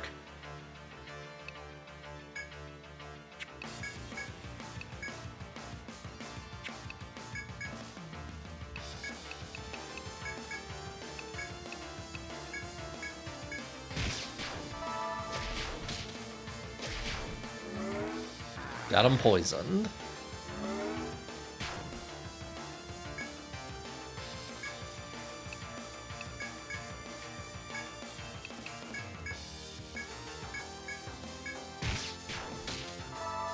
Its head has been bound. Nice. Oh, and that's a weakness too. Sick. I think we might have this one.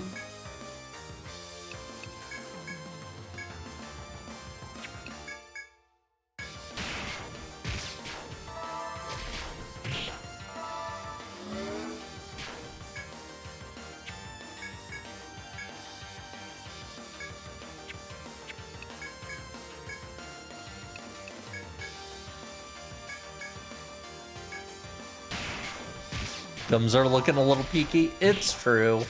This is one fucked up looking shark.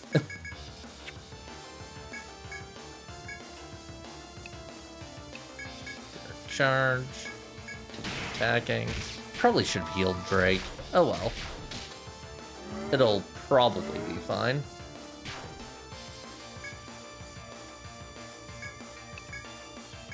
Heal. Star, Eagle Eye.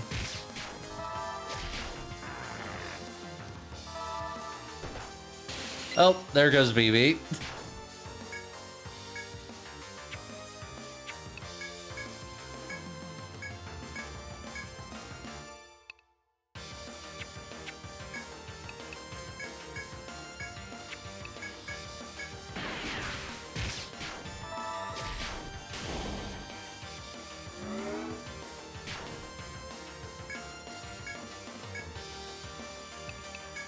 star, attack, there we go.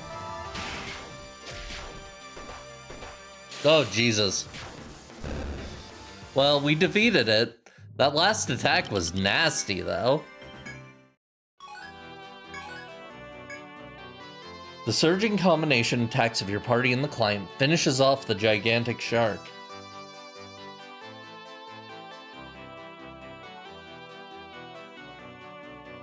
This shark will no longer be a threat to Ayutthaya. Your party and the client wish each other good luck before setting sail back to port. The Marines tell me you managed to defeat that shark in Ayutthaya. Thanks to you, the distance from Almond Road to Ayutthaya will feel that much shorter. And hey, if they share their ship construction expertise, you may be in for more comfortable voyages. Which reminds me, this came in from Ayutthaya. Try to make good use of it in your adventures. Ooh, Inferno script. That's a really good one.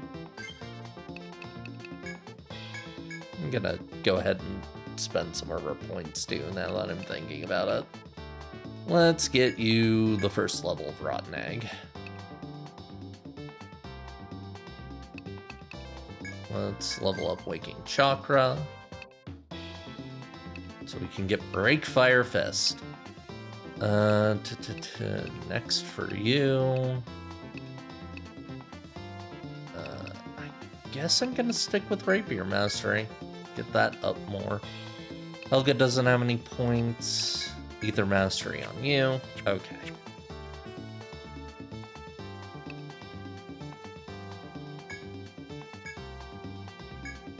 Well, time to do that 3 more times. Let's hope that we don't get quite as wrecked this time. BB, Shenlong, Myrtle, Hugo. Gonna stick with this layout.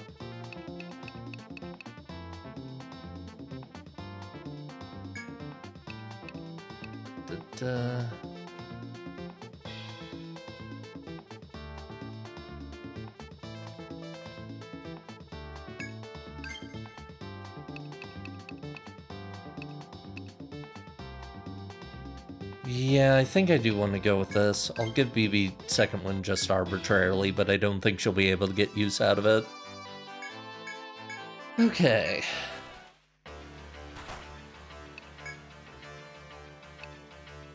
Let's wait until it gets a status effect before we use Rotten Egg.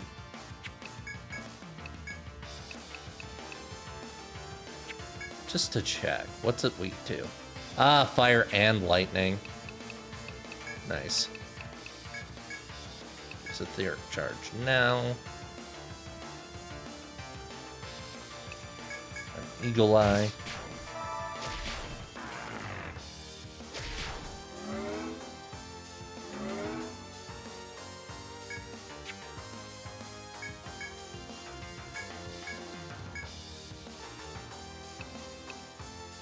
Okay. Limit, Hellfire. And then we'll want to use Etheric Charge again. I'm pretty sure that's how this goes. It's been a little bit since I've done Hellfire strats. But I believe this is how you want to do it. Oh no, do you use... I think you use Hellfire at the end of the turn. Okay, so I would have wanted to use it on the same turn. Anyway, Hellfire does crazy amounts of damage, especially if you put an Etheric Charge on it. It's goofy.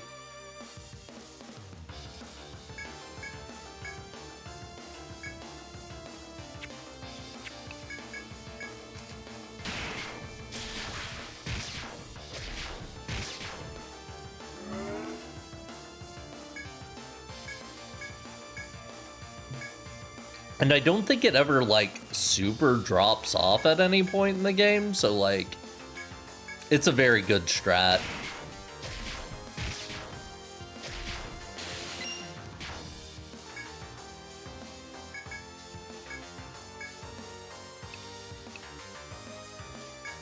I'm just gonna go for the straight Bolt Star. Let's try and race it down. Ugh. Well, there goes half my team. Darn.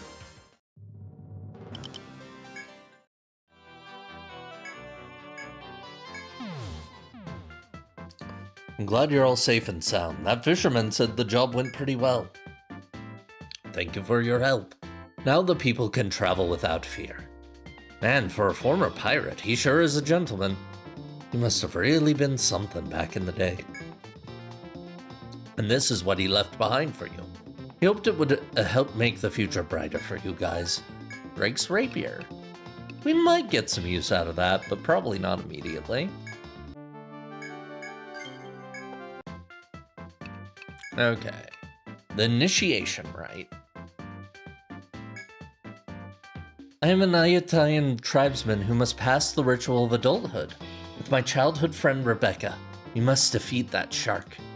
Of course, we don't stand a chance alone. This is why we seek the cooperation of adventurers.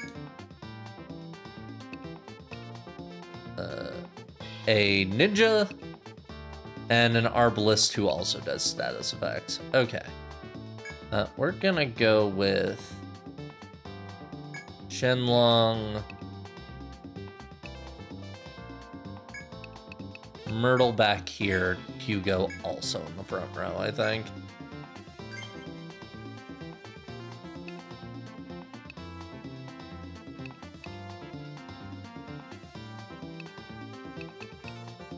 That should do us. You and the two clients reach the commercial port of Ayutthaya on your ship. Just then, you spot a gigantic dorsal fin protruding from the water. It must be the large shark that represents the child of adulthood. The two nod silently to each other to surge forth bravely, challenge shark-proof bravery. Whatever. The dialogue's very samey.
I'm just gonna use another Volt Star right away.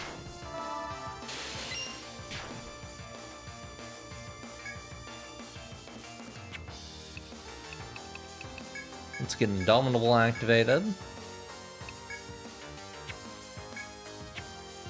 Reapply Eagle Eye. Do an Etheric Charge. Oh wait. Do a Hellfire. Do an Etheric Charge.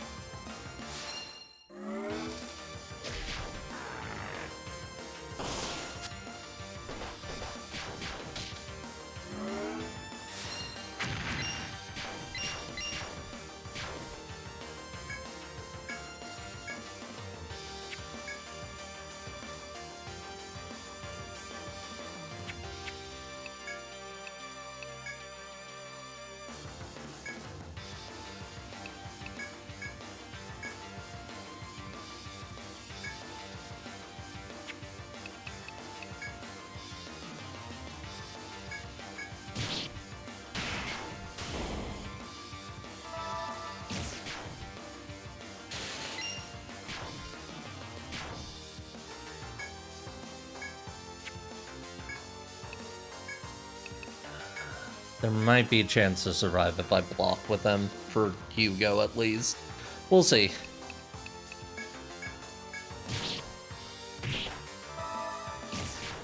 Oh no, we're fine. It decided to attack Arcadio. Alright, I'll take it. As the two youths relentlessly assault the shark, it finally sinks to the murky depths. Though they rejoice innocently in their victory, the two already seem more mature than when you set sail. In any case, they were able to complete the ritual of adulthood. As they wave to the port town's dwellers who are cheering them on, you set sail for the ocean city. I'm glad you're all safe and sound. That young man said the job went pretty well. Thanks to everyone's help, Rebecca and I were both accepted as adults. So they put in this request because they couldn't do it alone. Things are pretty convenient these days. Those two told me to give this to you, supposedly in commemoration of your meeting. Rebecca gloves. The gloves that Rebecca wears. What do those do? Agility, agility. That's pretty nice.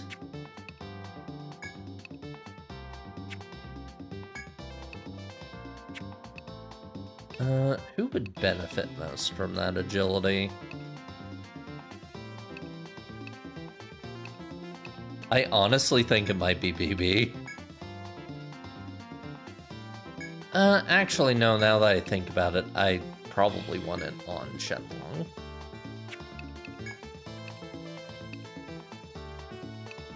He'd be losing out on one tech.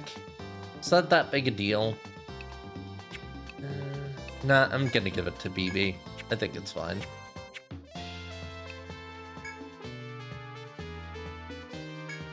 Okay. One more. One where I mostly don't get to bring in a party. Oh, it's the princess again. To inherit the throne is to know the hearts of the people, and that is why these trials exist. If there's a villain to the east, I will arrest him. If there's a monster in the west, I will subdue it. I fight in the name of justice. What did she have?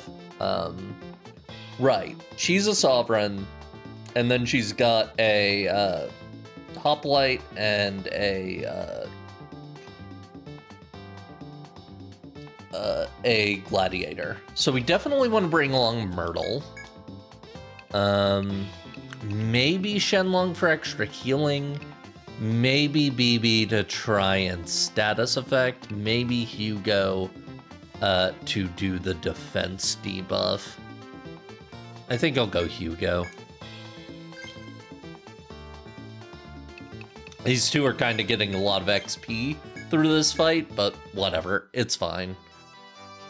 My party can get a little bit unbalanced in terms of levels. Accepting the Northern Princess's request, you travel with her to the commerce port of Vaithaya. Just then, you spot a gigantic dorsal fin. It's the giant shark. Oh no. Charge. Eagle Eye.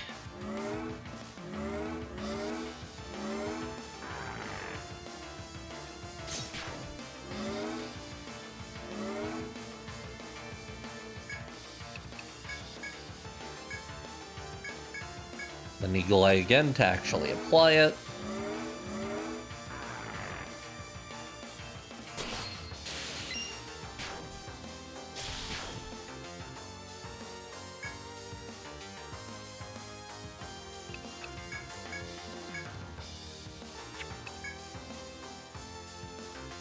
Have I tried a tornado? Unfortunately, I don't have one.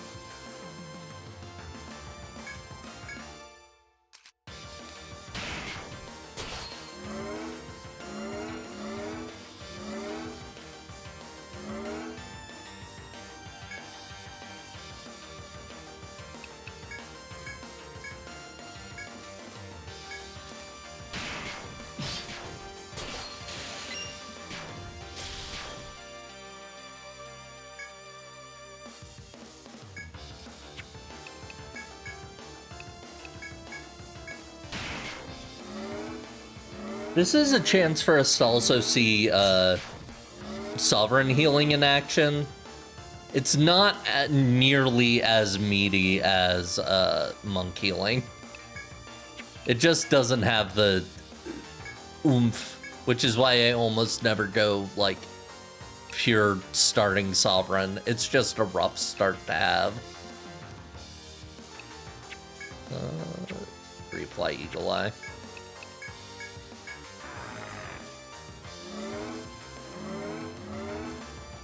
But you also get a bunch of really nice buffs and can heal everybody a little bit, which is pretty handy.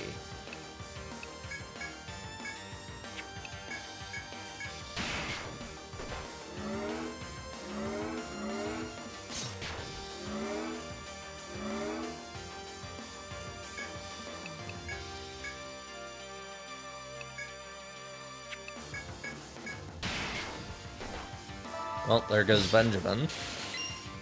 Their defense is going to drop a lot from that. Their charge. Oop. I need to do Hellfire first, then Etheric Charge.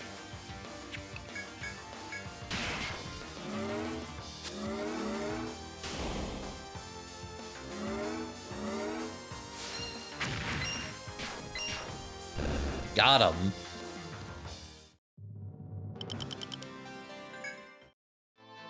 With the aid of the princess and her party, you successfully finish off the giant shark. Upon confirming that, the princess nods to her two subjects and they wave a flag toward Ayutthaya. As your ship sets sail towards the Ocean City, the flag bearing her kingdom's emblem flaps proudly. I'm glad you're all safe and sound. The princess said the job went pretty well. As long as there is evil in the world, the royal guards will continue to fight, helping the weak and crushing the oppressive. It seems she truly understands her duties as a ruler. Ah, and this is for you from her subjects. They hope that this would repay you for your kindness. A Benjamin shield? I don't think anybody we have can use it. We can check real quick, I guess. Yeah.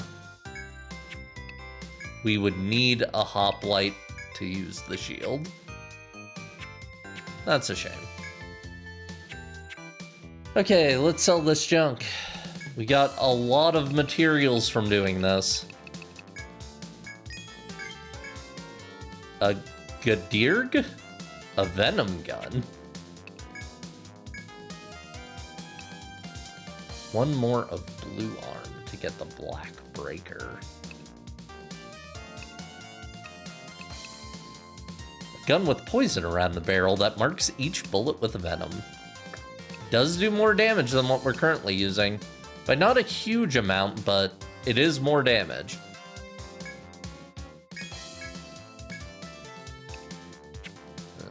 Let's see if we can afford another by selling the Arquebus and the Point Loafers. Yep, that puts us comfortably able to afford it. There we go. We've got a team with a lot of poison on their weapons. That's pretty funny.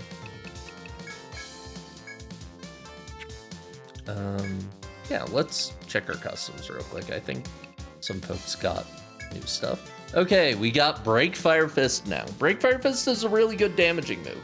It's not as good on monks as it is on other things you could get it on, but it still works. I'm also going to use this as a chance to test something, which is we are going to remove this.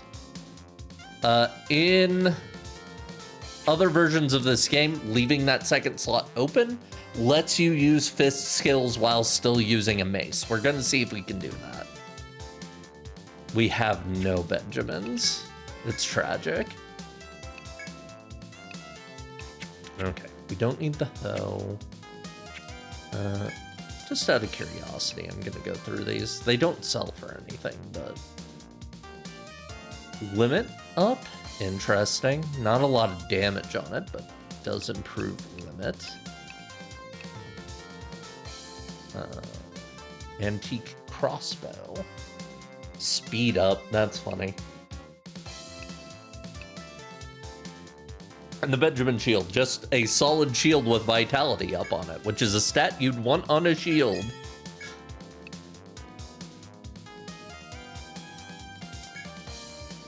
So this.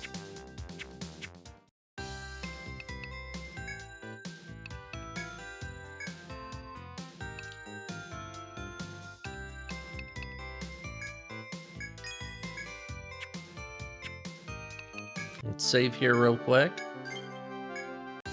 Okay. And we will enter the labyrinth.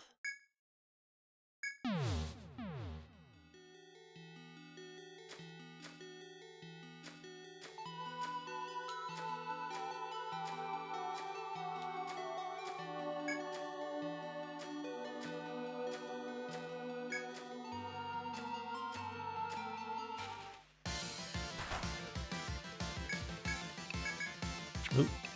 Yep, we can use it. Nice.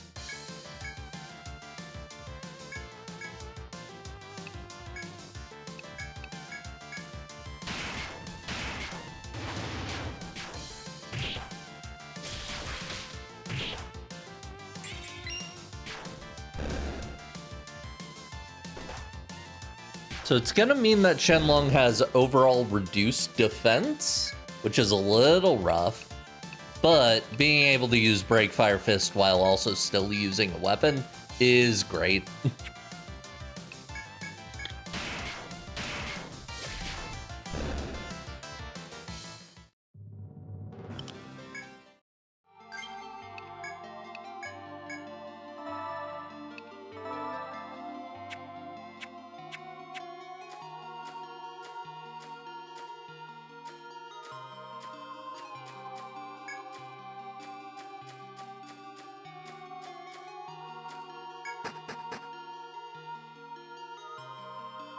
Okay.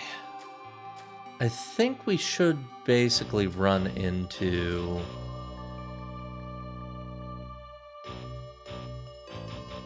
Kudra pretty early here.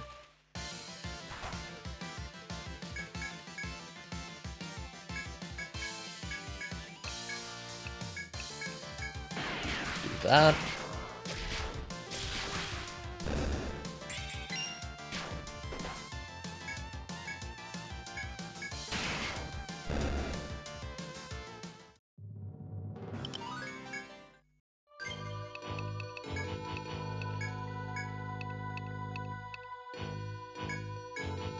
There we go.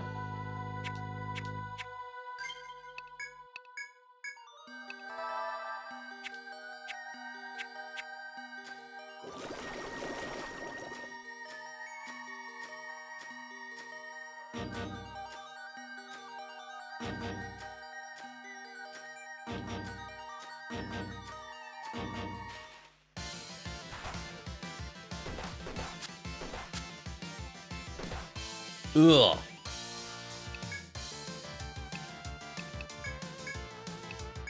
That was a rough first turn.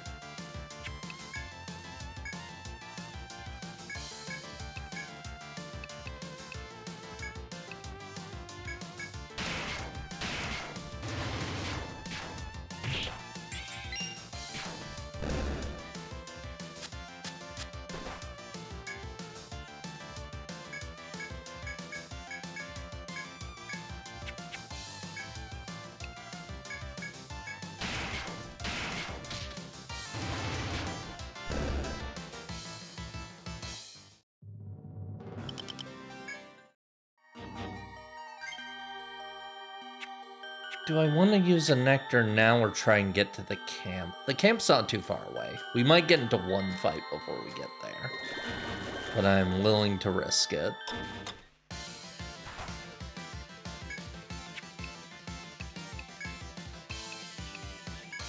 I'm also going to limit just in case.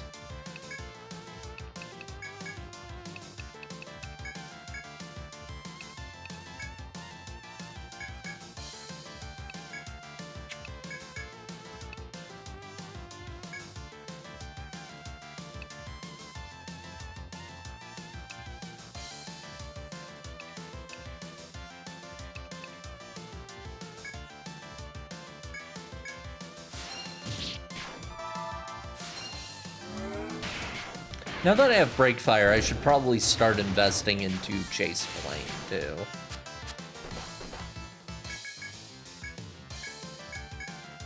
Thinking about it.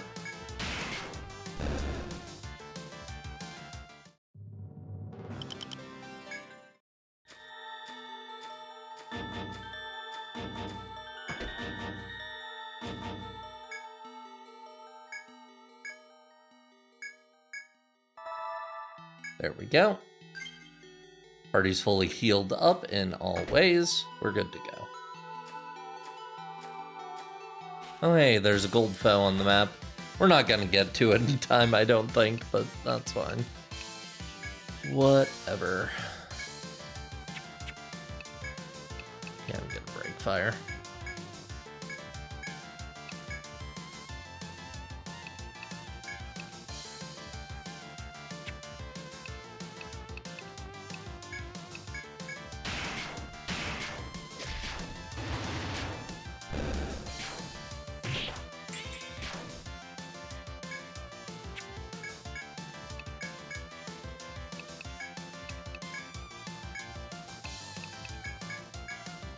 I think this might be good. Yes. Nice. Red bones and thick throat.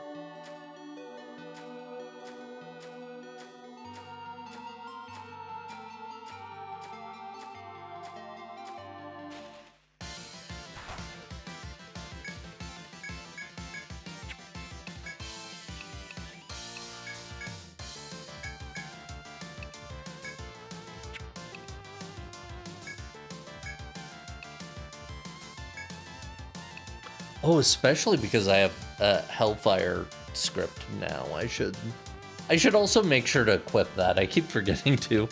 Let's use this limit now.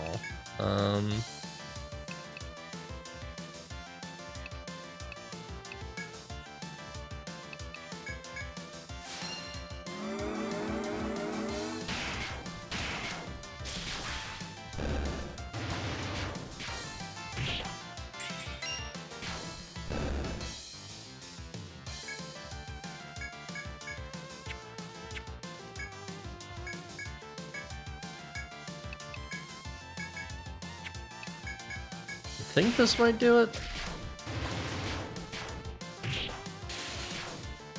Yeah, nice.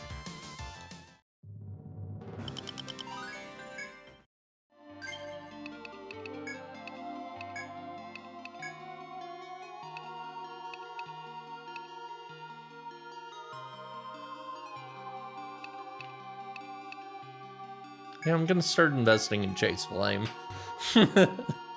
At least on her.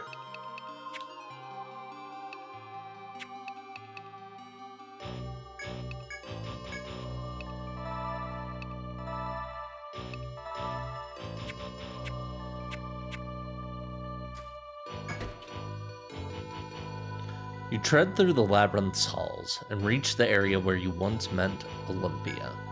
Now, though, the girl is nowhere to be found. It seems your search for her must go on. You find a small crack in the wall before you. A person could just about fit through here. Wow. I wonder where that crack came from.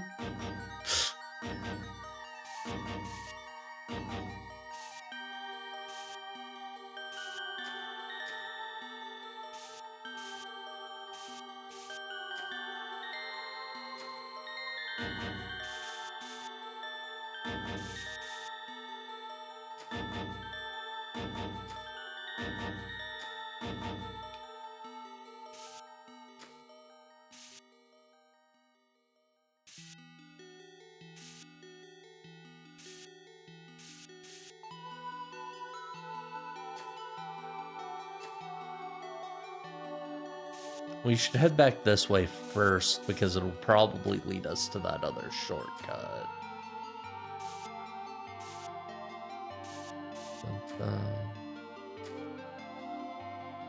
Whoops. A little too far.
Well, alright.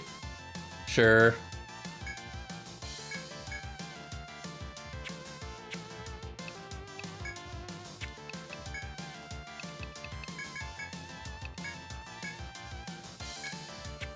Keep forgetting to actually equip Hellfire. I need to do that after this fight.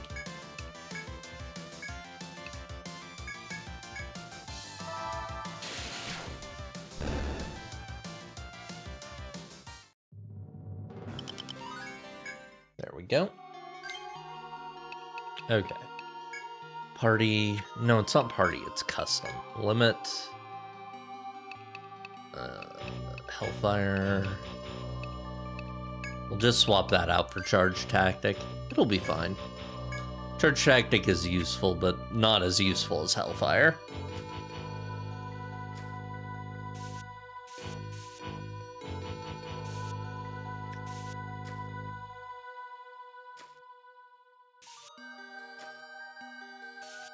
Oh hey, the stairs down. We won't be taking those quite yet. I'll mark them.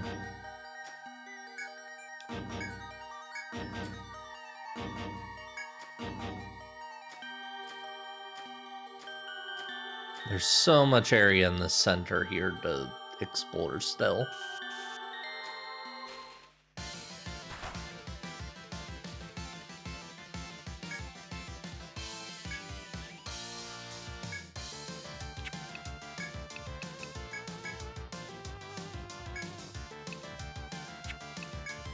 Honestly, even though we have a preemptive here, I think I want to do this because if this turns into an actual fight, it could go real bad for us real quick.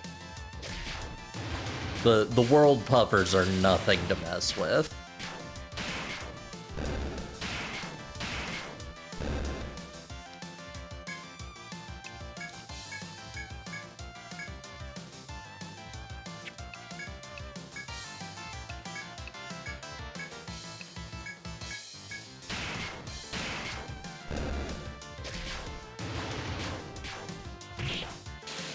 Break Fire Fist is so nice.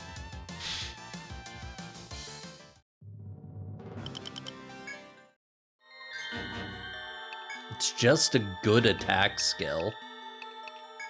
And like, this is at its base level, not when it gets like goofy levels of power when you level it up and it actually has multiple hits. Ugh. It's a beautiful move.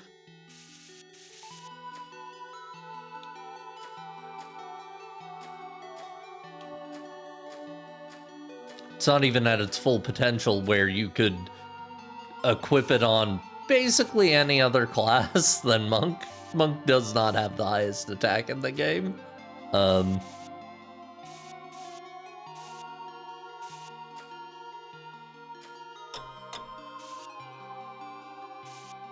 it still works alright on them just because it is that good a move.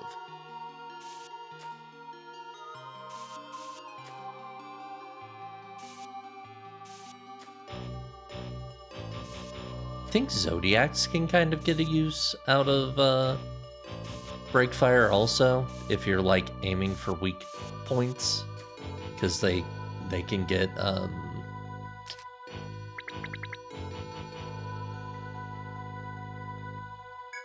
you find a small crack in the wall before you. A person could just about fit through here. I'm not gonna do that quite yet. Let's put that there for now.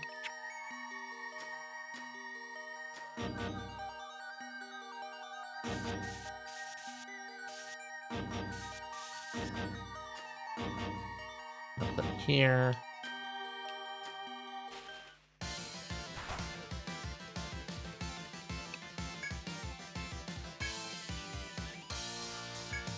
I'm gonna risk a lullaby. Break fire. Volt. Volt. Binary Thunder. Got one of them. Ooh, that sucks.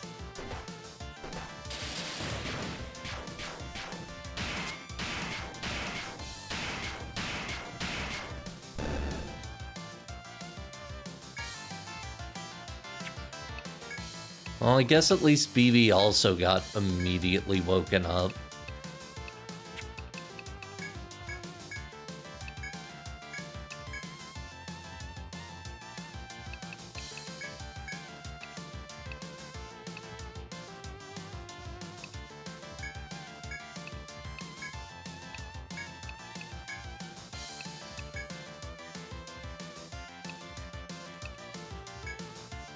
Screw it.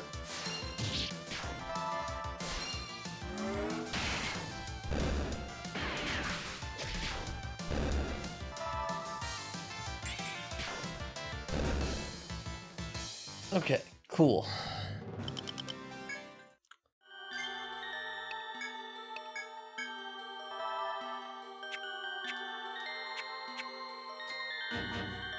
Oh. As you walk down the undersea path, a guard carrying a heavy load comes trotting towards you. You're explorers, aren't you? I do a little item trading down here on the side.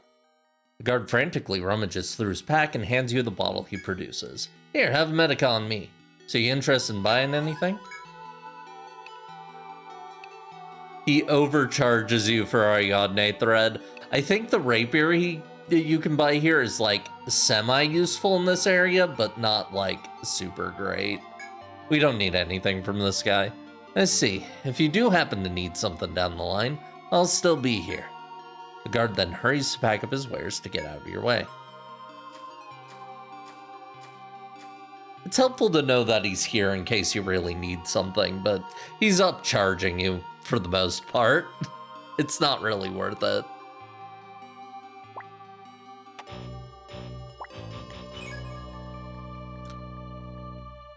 I'll still mark him just in case.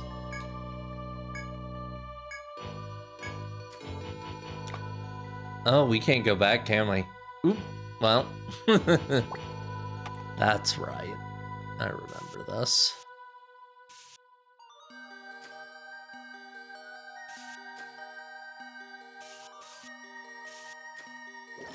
Oh no!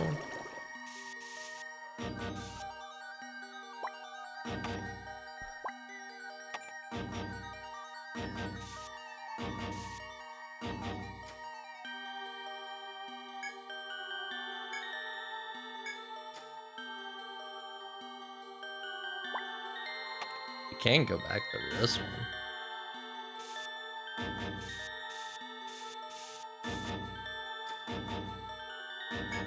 As you go through the hidden passage in this undersea grotto, you come across a startling sight. A swirling tide is flowing out into the air, stretching upwards. You gaze at it for a while in puzzlement. When nothing happens, you return to your journey.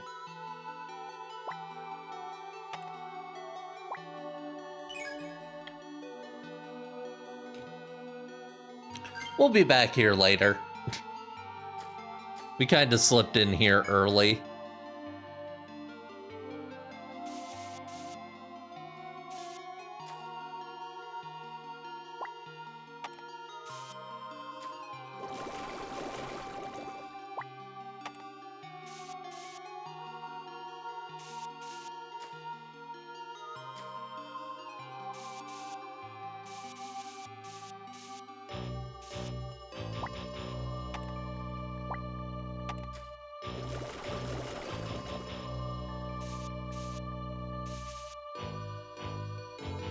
And there we go. Whoop. We're out of here.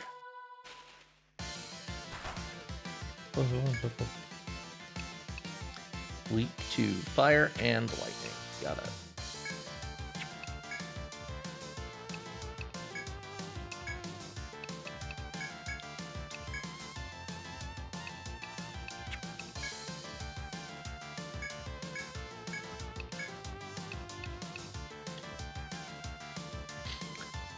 Okay.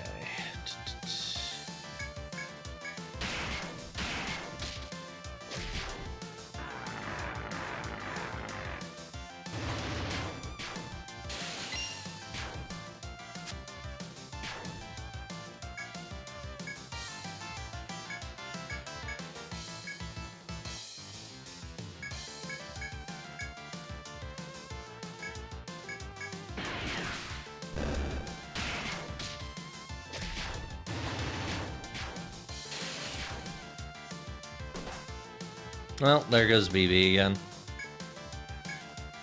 I do think I want to make it to the next floor before I bail, though.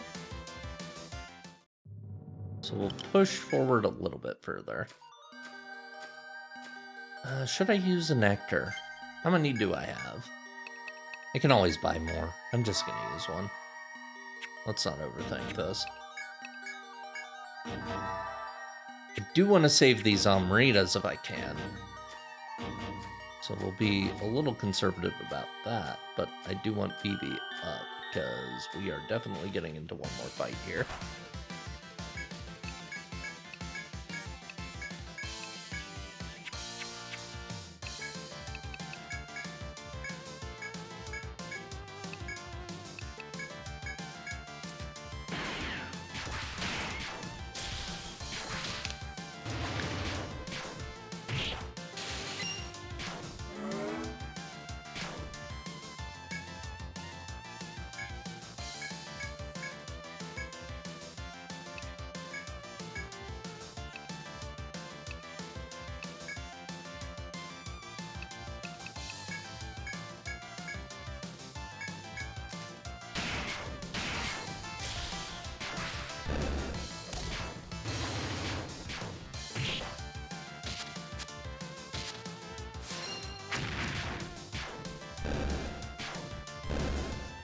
There we go.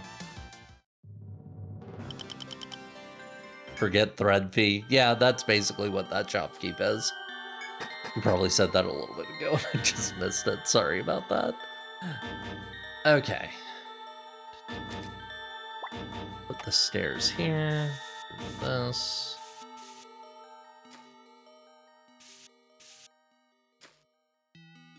As you search for Olympia, you run into the young man Kujura, whom you remember well. When the young man notices you, he walks over unhurriedly, his countenance serene. Word has reached me from the Senatus that you mean to pursue that woman. Is this so? Kujura's icy gaze is fixed upon you as he slowly raises a finger to point deep into the labyrinth. The sentries are mobilized to search for her as well.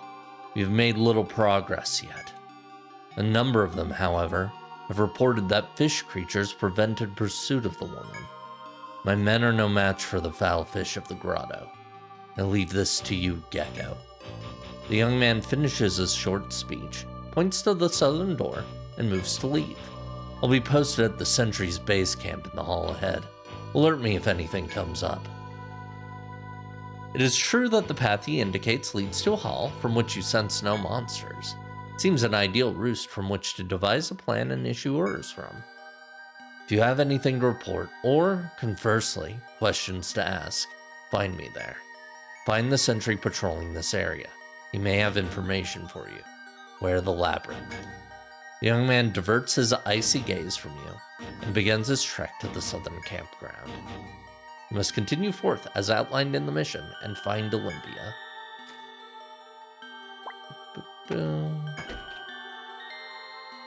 There is, in fact, a camp here.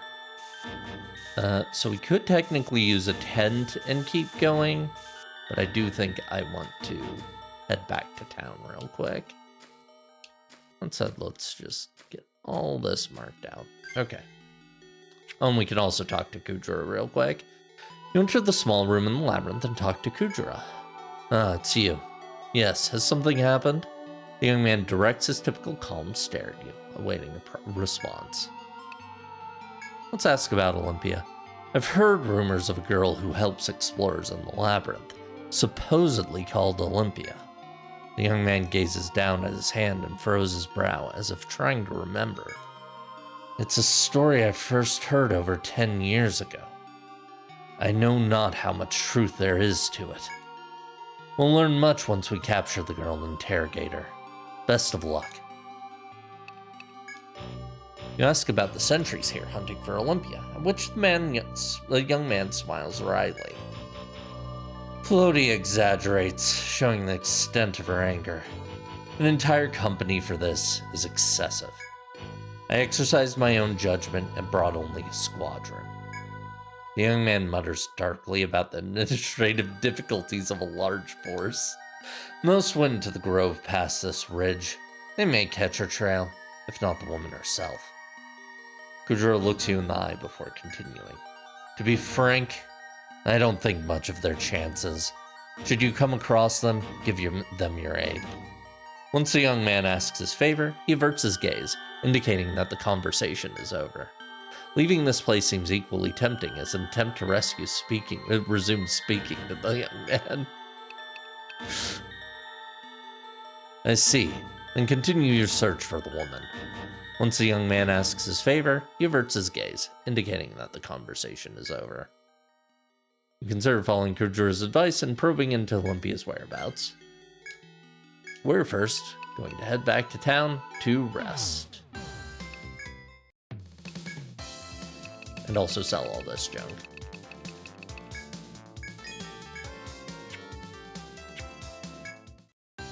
And speaking of rests, I think I'll also take a quick break here, because we've been going for a bit without one. I will see you back here in just a bit. In the meantime, enjoy some tunes. See you then.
we're back. Let's pick up some quests. Oh, no. Let's leave. Because there are gonna be new ones. There we go. You're accepting this request? This was made by that famous old lady, Horus. Are you knowing who she is? She is the last great master of Amuro dyeing style. Amuro dyeing is an art form known for its deep blue color, like the ocean waters. This special blue shade is only coming from the indigo pith in the labyrinth. So I am needing you to be bringing one indigo pith. You can chop it in B7F. I'm finding myself counting on you again, yes? Away you go, explorers.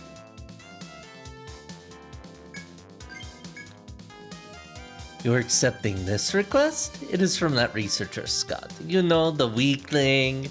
Apparently something is strange about the swarm of starfish on B7F. Have you been hearing the rumor that the starfish are gathering every night? Very mysterious. Scott is wanting you to be looking and seeing just what the starfish are up to. You will be needing to go where the starfish are at night and watch them like hawkings. Hey there, want any dinner?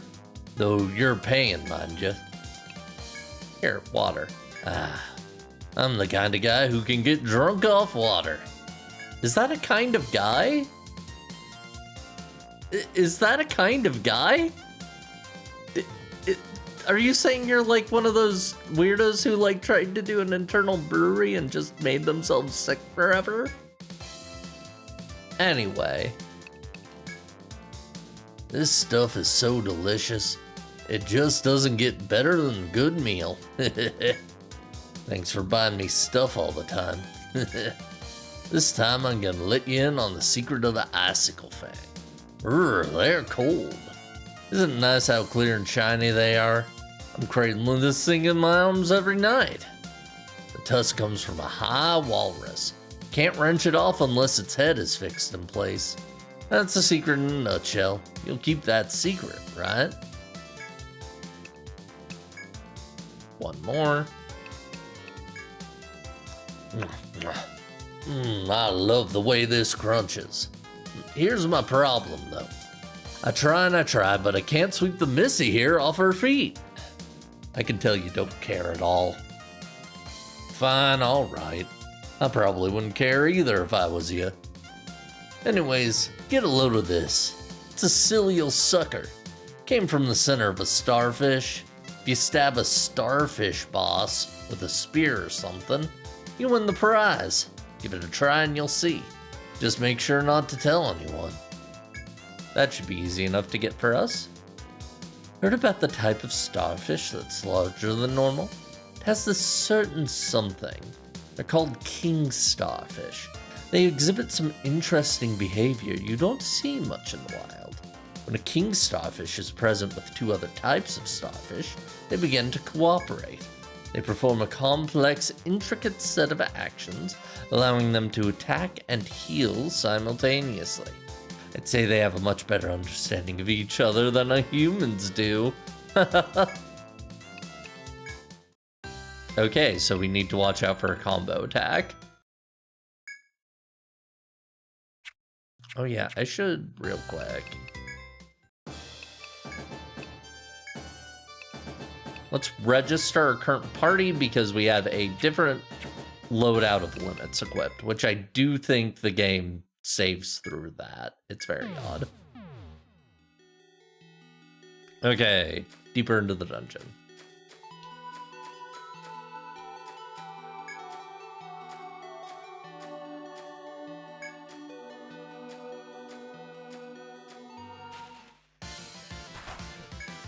Okay.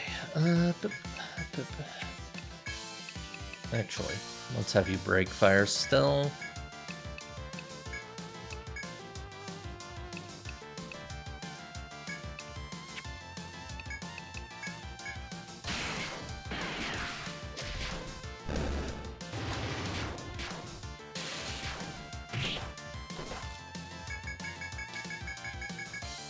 pawing at me. What the heck? What's your problem? Sorry, I'm being harassed by a mouse. Mouse harassment. It could happen to you.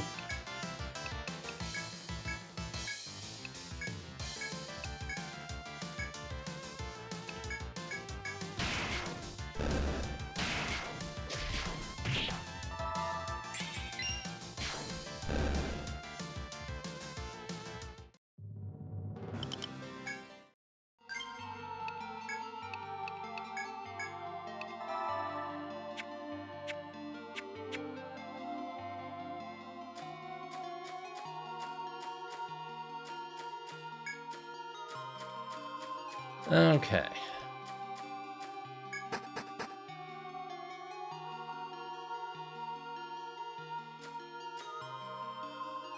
As you proceed deeper into the labyrinth, you spot Murtsumi's astrologer with a solemn face. The girl hurries over to your guild as soon as she sees you. I know you're busy, and I'm sorry to bother you, but I need you to do me a favor. I heard you were the ones to find the ancient fish's nest the other day. This has to do with that. Please, don't tell Agata where the nest is. I have an awful feeling about it. Promise me you won't, the girl pleads desperately, then darts off without a response from you. You aren't quite convinced. You resolve to return to what needs to be done for now.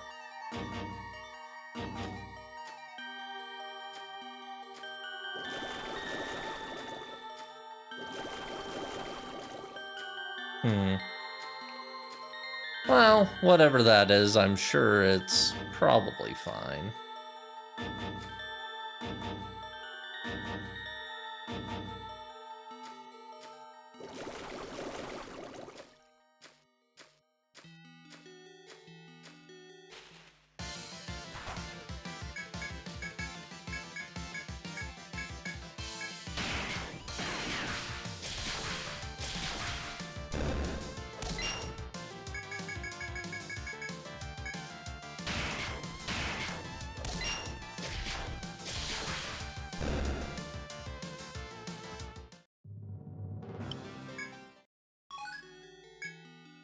Oh, we hadn't gotten a blue arm before. Wild.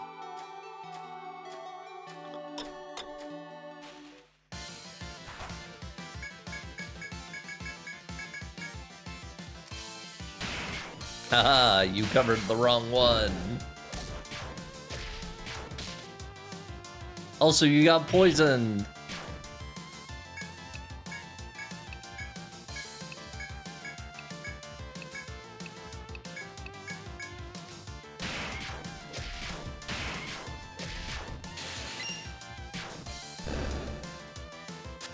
And foul spew.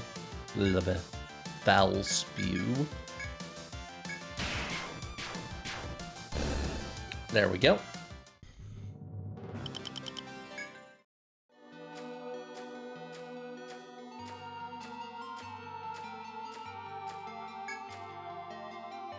As you walk through the deep blue grotto, you notice the pair from the now familiar guild. The diminutive ninja notices you and comes toward you, waving excitedly. It's been a while, huh? I know this seems sudden, but can you tell me something? You guys found where on the 6th floor that the ancient fish lives, right? You gotta let me know. I'm begging you, says the boy, but the astrologer behind him is giving a haunted, pleading look. You recall her previous worry that you will tell Agata the location of the ancient fish's nest. You hesitate to lie to the boy, but is the truth really what's best for him? She's really concerned about it.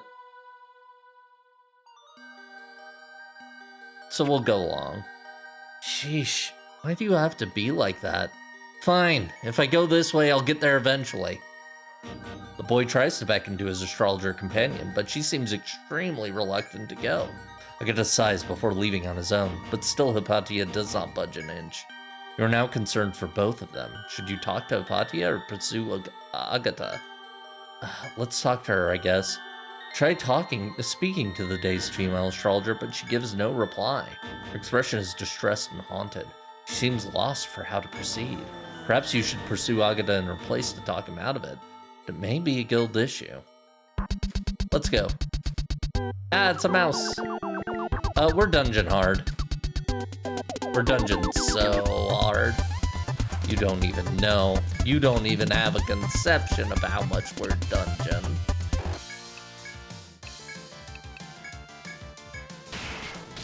You can't even conceive of the dungeon. How hard of dungeon the dungeon.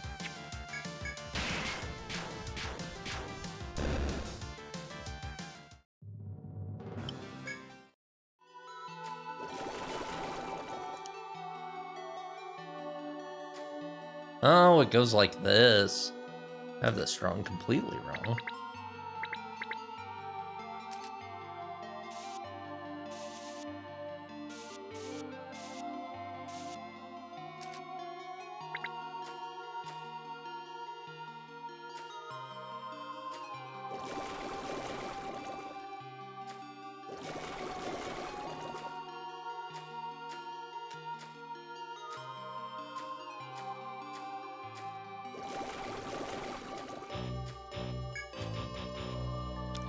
You are close to the ancient fish's nest when you find the female astrologer out of breath. You assume that she's here due to her concern for Agata. Then a sickening noise resounds. The female astrologer darts off towards the nest alone, quicker than you can react. The fiend ahead is too dangerous for her alone. You must hurry and reach the fish's nest first. When you reach the ancient fish's nest, monster entrails are strewn about, with Agata at the center. The boy's feet is the girl, collapsed as though asleep. He begins to tell you of her fate. At the end, she thanked me. She said she remembered what she had forgotten, thanks to me. The boy continues, his tone flat and dead. She said she came exploring here with her dad when she was little. She said her dad died to protect her. She made herself forget, because it hurt too much not to. But she said her memories came back when I was fighting the fish. She saved my life, and she said she was sorry how her dad died to save her so long ago. That's why she was grateful. She got to make up for it by saving someone special to her. The boy's voice is nothing more than a hoarse whisper by now, as he looks to you and nods. I'll see you, he says, as he takes up the girl's body and leaves. You see him off sadly, before you recall your original version for being here. You move on. Anyway, that storyline is just be sad forever. No matter what, one of them dies, and you can kind of influence who, but one of them is always going to die, and it sucks. That's what they're here to do. They're here to die tragically and pointlessly. It's a real bummer.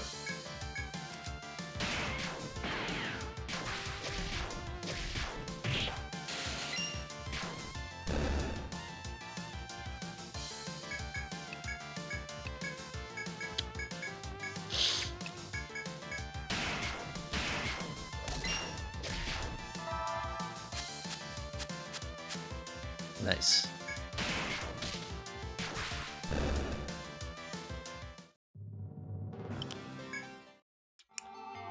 Okay, let's go ahead and while we're here, check out this path over here we haven't been down.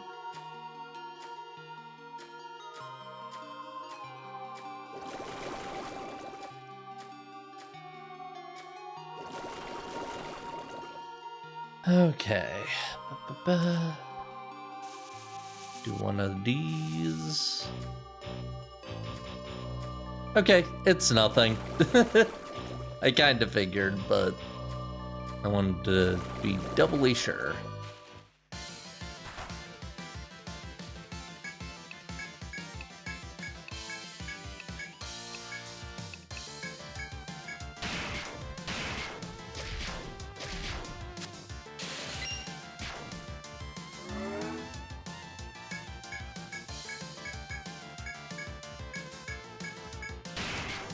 Born to die, dungeon is a fuck. Big number dead fish.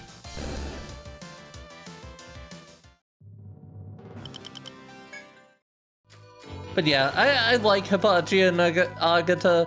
It is a shame that their entire role in the story is to be doomed and show what happens to most adventuring parties that go into the dungeon that aren't us. They're here to drive home the idea that we're built different. That's it. Take a nap. Break fire.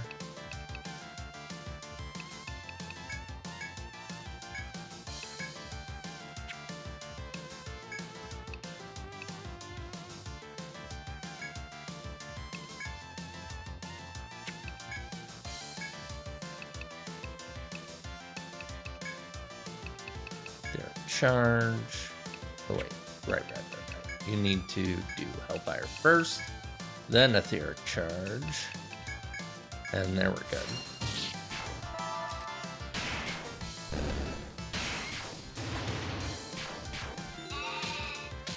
Ah! Oh, you can't cooperate if you're sleeping. That's funny. I didn't know that. I learned something new today.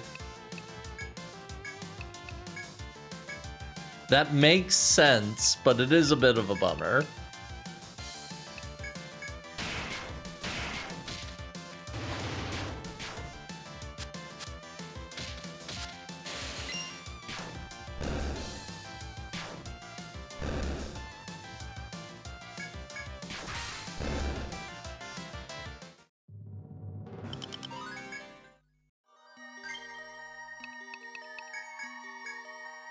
It's good to know for the future.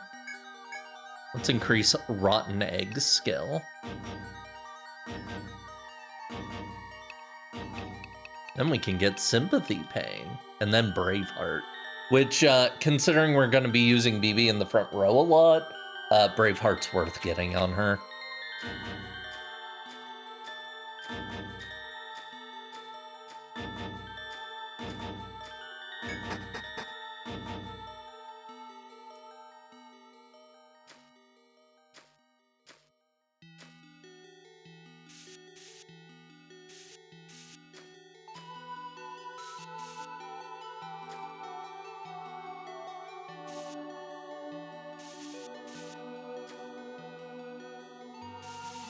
Well, there's got to be a secret wall somewhere around here. We'll figure it out in a bit.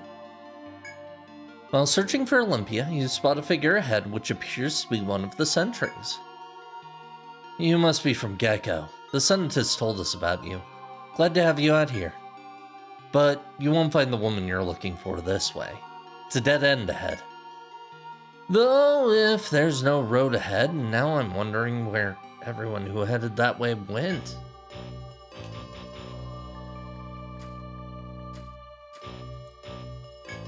You find a small crack in the wall before you. A person could just about fit through here. Just letting you know, hey, you're gonna have to worry about secret walls in this section. Keep an eye out.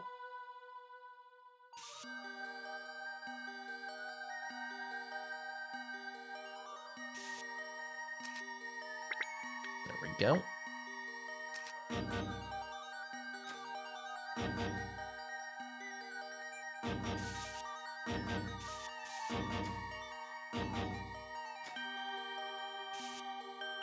That's a foe.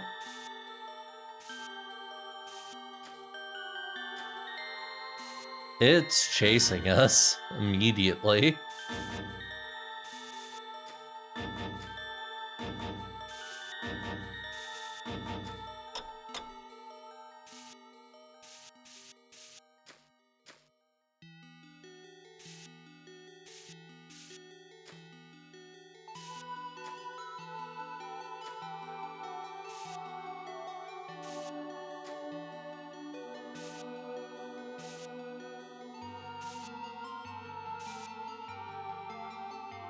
Oh hey, another foe. Well, let's go this way.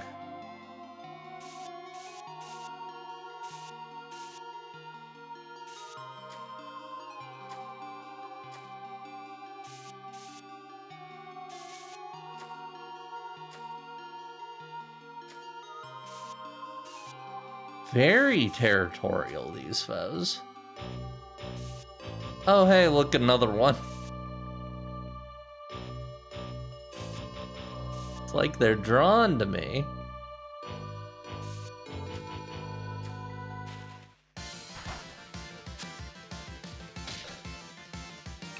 We gotta run.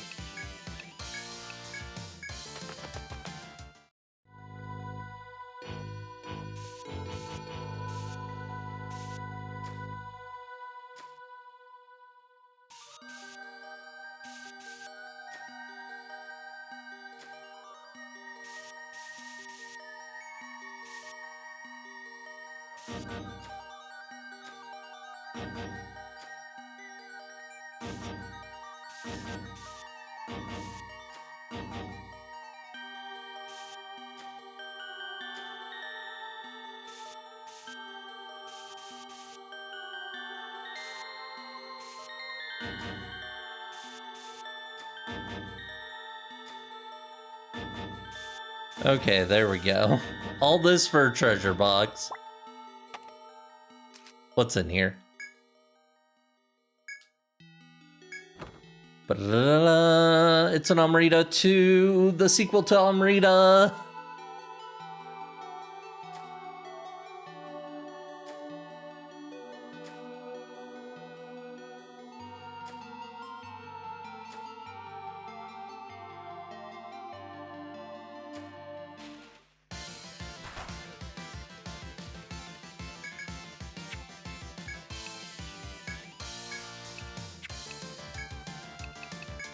Break Fire Fist.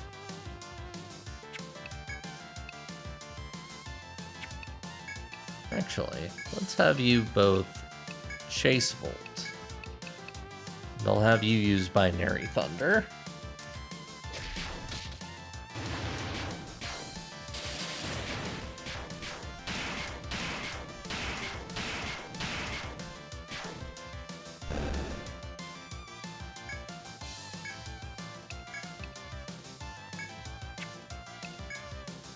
And let's stick with Break Fire.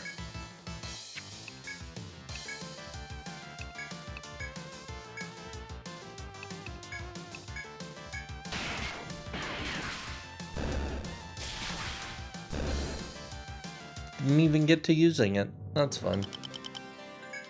Ooh, a tough tentacle. Tougher than the average tentacle.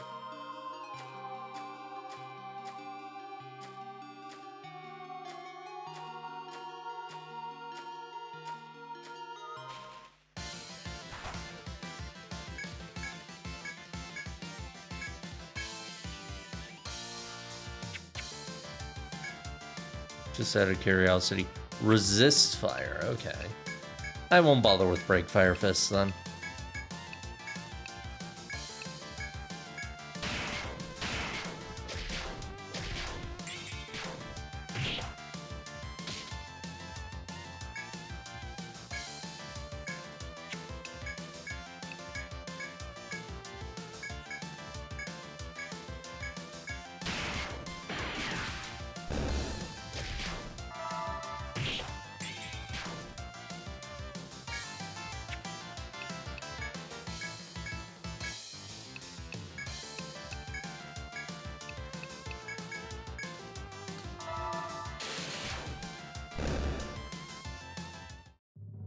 Give me that thick throat.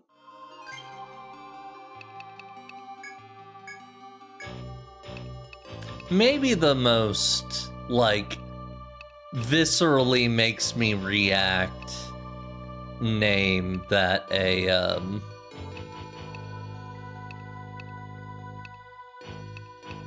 move has in this game.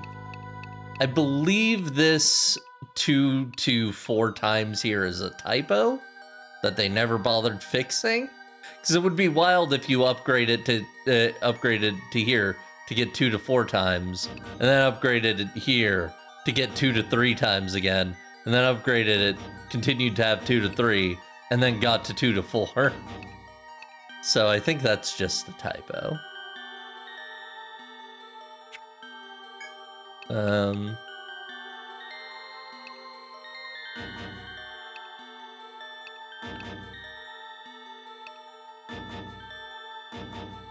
I think I want to work towards getting ascetic deeds next, because it will free up a lot of our action economy and make us much more of a tank.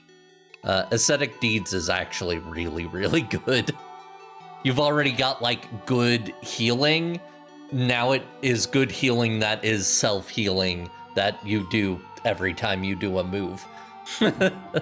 It's pretty nice. So I think we're gonna work to that next.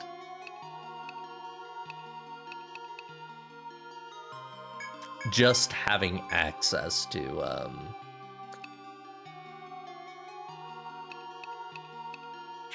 Break Fire Fist is enough for now.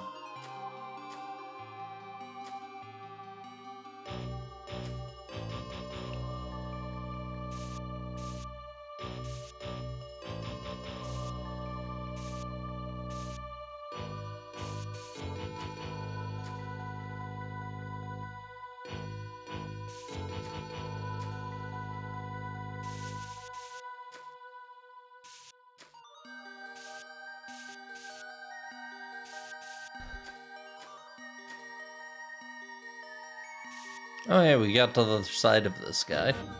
That's funny.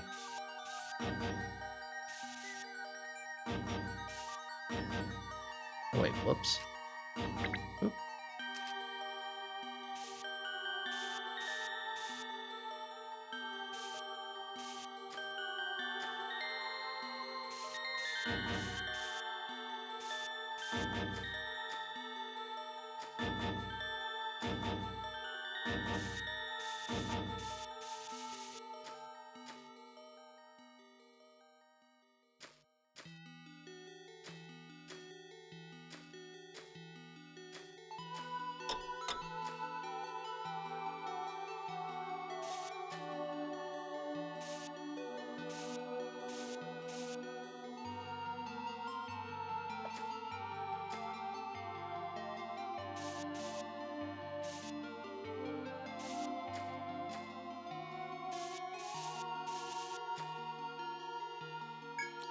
While searching for Olympia, you spot a figure ahead, which appears to be one of the sentries.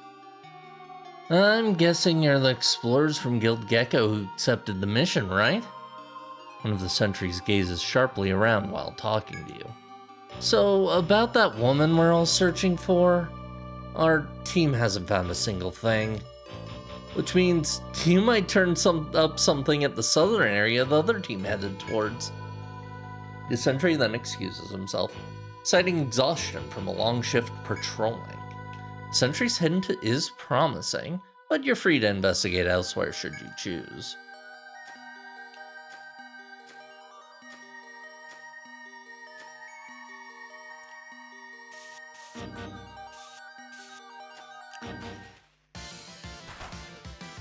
He kind of gives us that hint once we've already looked everywhere we can southward. Okay, regularly vulnerable to sleep.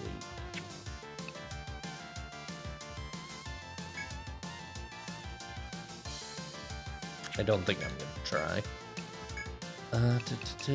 Break Fire Fist. Chase Volt. Chase Volt. Binary Thunder.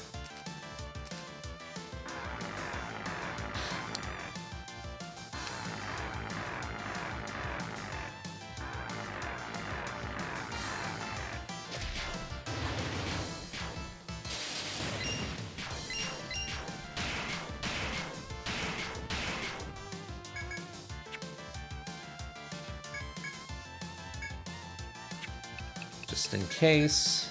Indomitable up. Break Fire.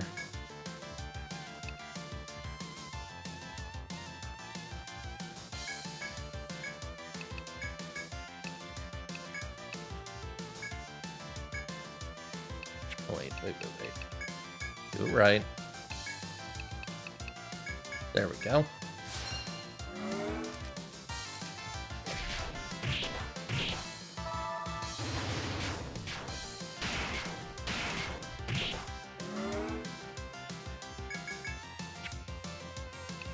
That's bad.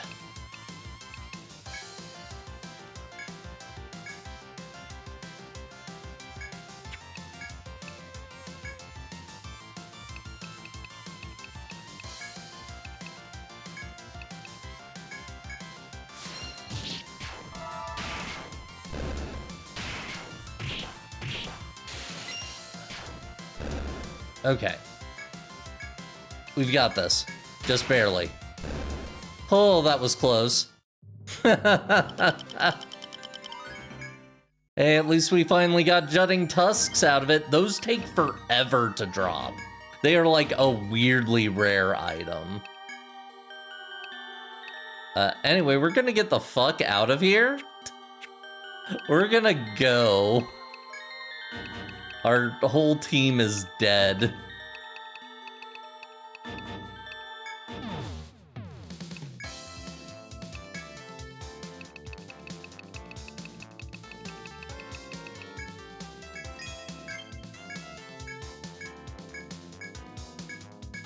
Ooh, that's a lot of different items. Let's see if any of them are good for us. A regular sword. Nobody's gonna be able to use that. We need 2 more muscle arms. It might be good for... It is not good for BB. It is a considerable downgrade for BB. Hunting sword. Slight damage upgrade for these 2, but not gonna use it. This is a pretty good upgrade for Shenlong, so we might want to see if we can make it. When we get a chance, at least. I should check armor, too, because we got some armor pieces. Star Bandana increases TP. Not super amazing, but nice. Aqua Mittens. They have strength on them, which is pretty good.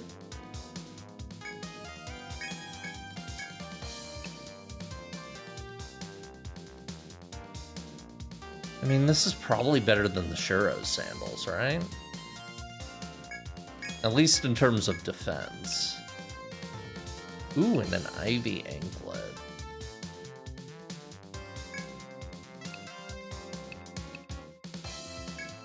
Let's do this. Crank up her luck. Okay. Sell this other stuff. I won't sell the Rebecca gloves. They're unique. Okay. Let's head to the N.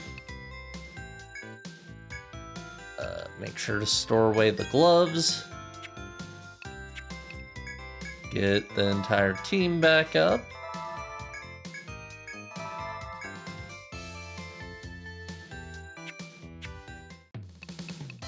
Go to the Explorers Guild. Call party. Just so I don't have to do the switching myself.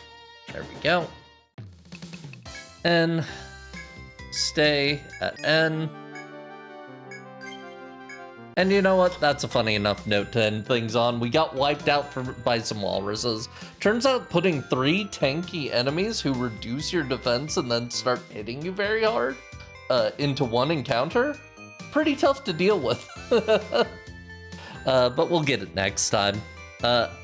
With that said, though, let's head to the sign-off screen so I can send y'all off properly.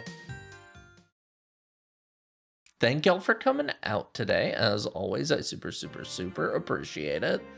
I do hope to see you next trip, which will probably be on Thursday for more Pokemon Black. I did not make a formal schedule this week just because I wanted to leave myself the mental room to feel okay to take breaks if I needed to.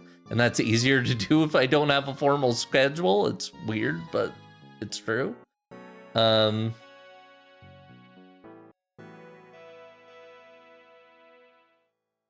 But yeah, thank you all for coming out. I do appreciate it. And I do hope to play Pokemon Black this Thursday, but we'll see what happens.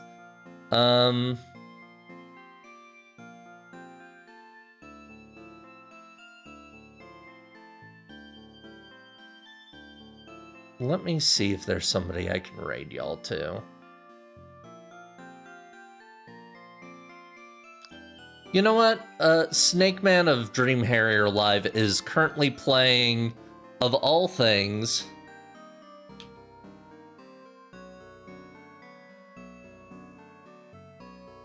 the MSX, and apparently an RPG on the MSX called Emerald Dragon, which, hey, that's me! I'm an Emerald Dragon.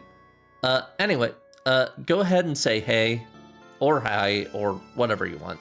I'm not your parent. I'm not the boss of you. You can do whatever you like. But do stop by Dream Harrier Live and see cool Snake Man and a weird RPG, I assume. Anyway, thank y'all for coming out. I do hope to see you next trip, which will hopefully be Pokemon Black on Thursday. Your worries play all night, but it's okay to not be okay. I'll catch you later. Bye!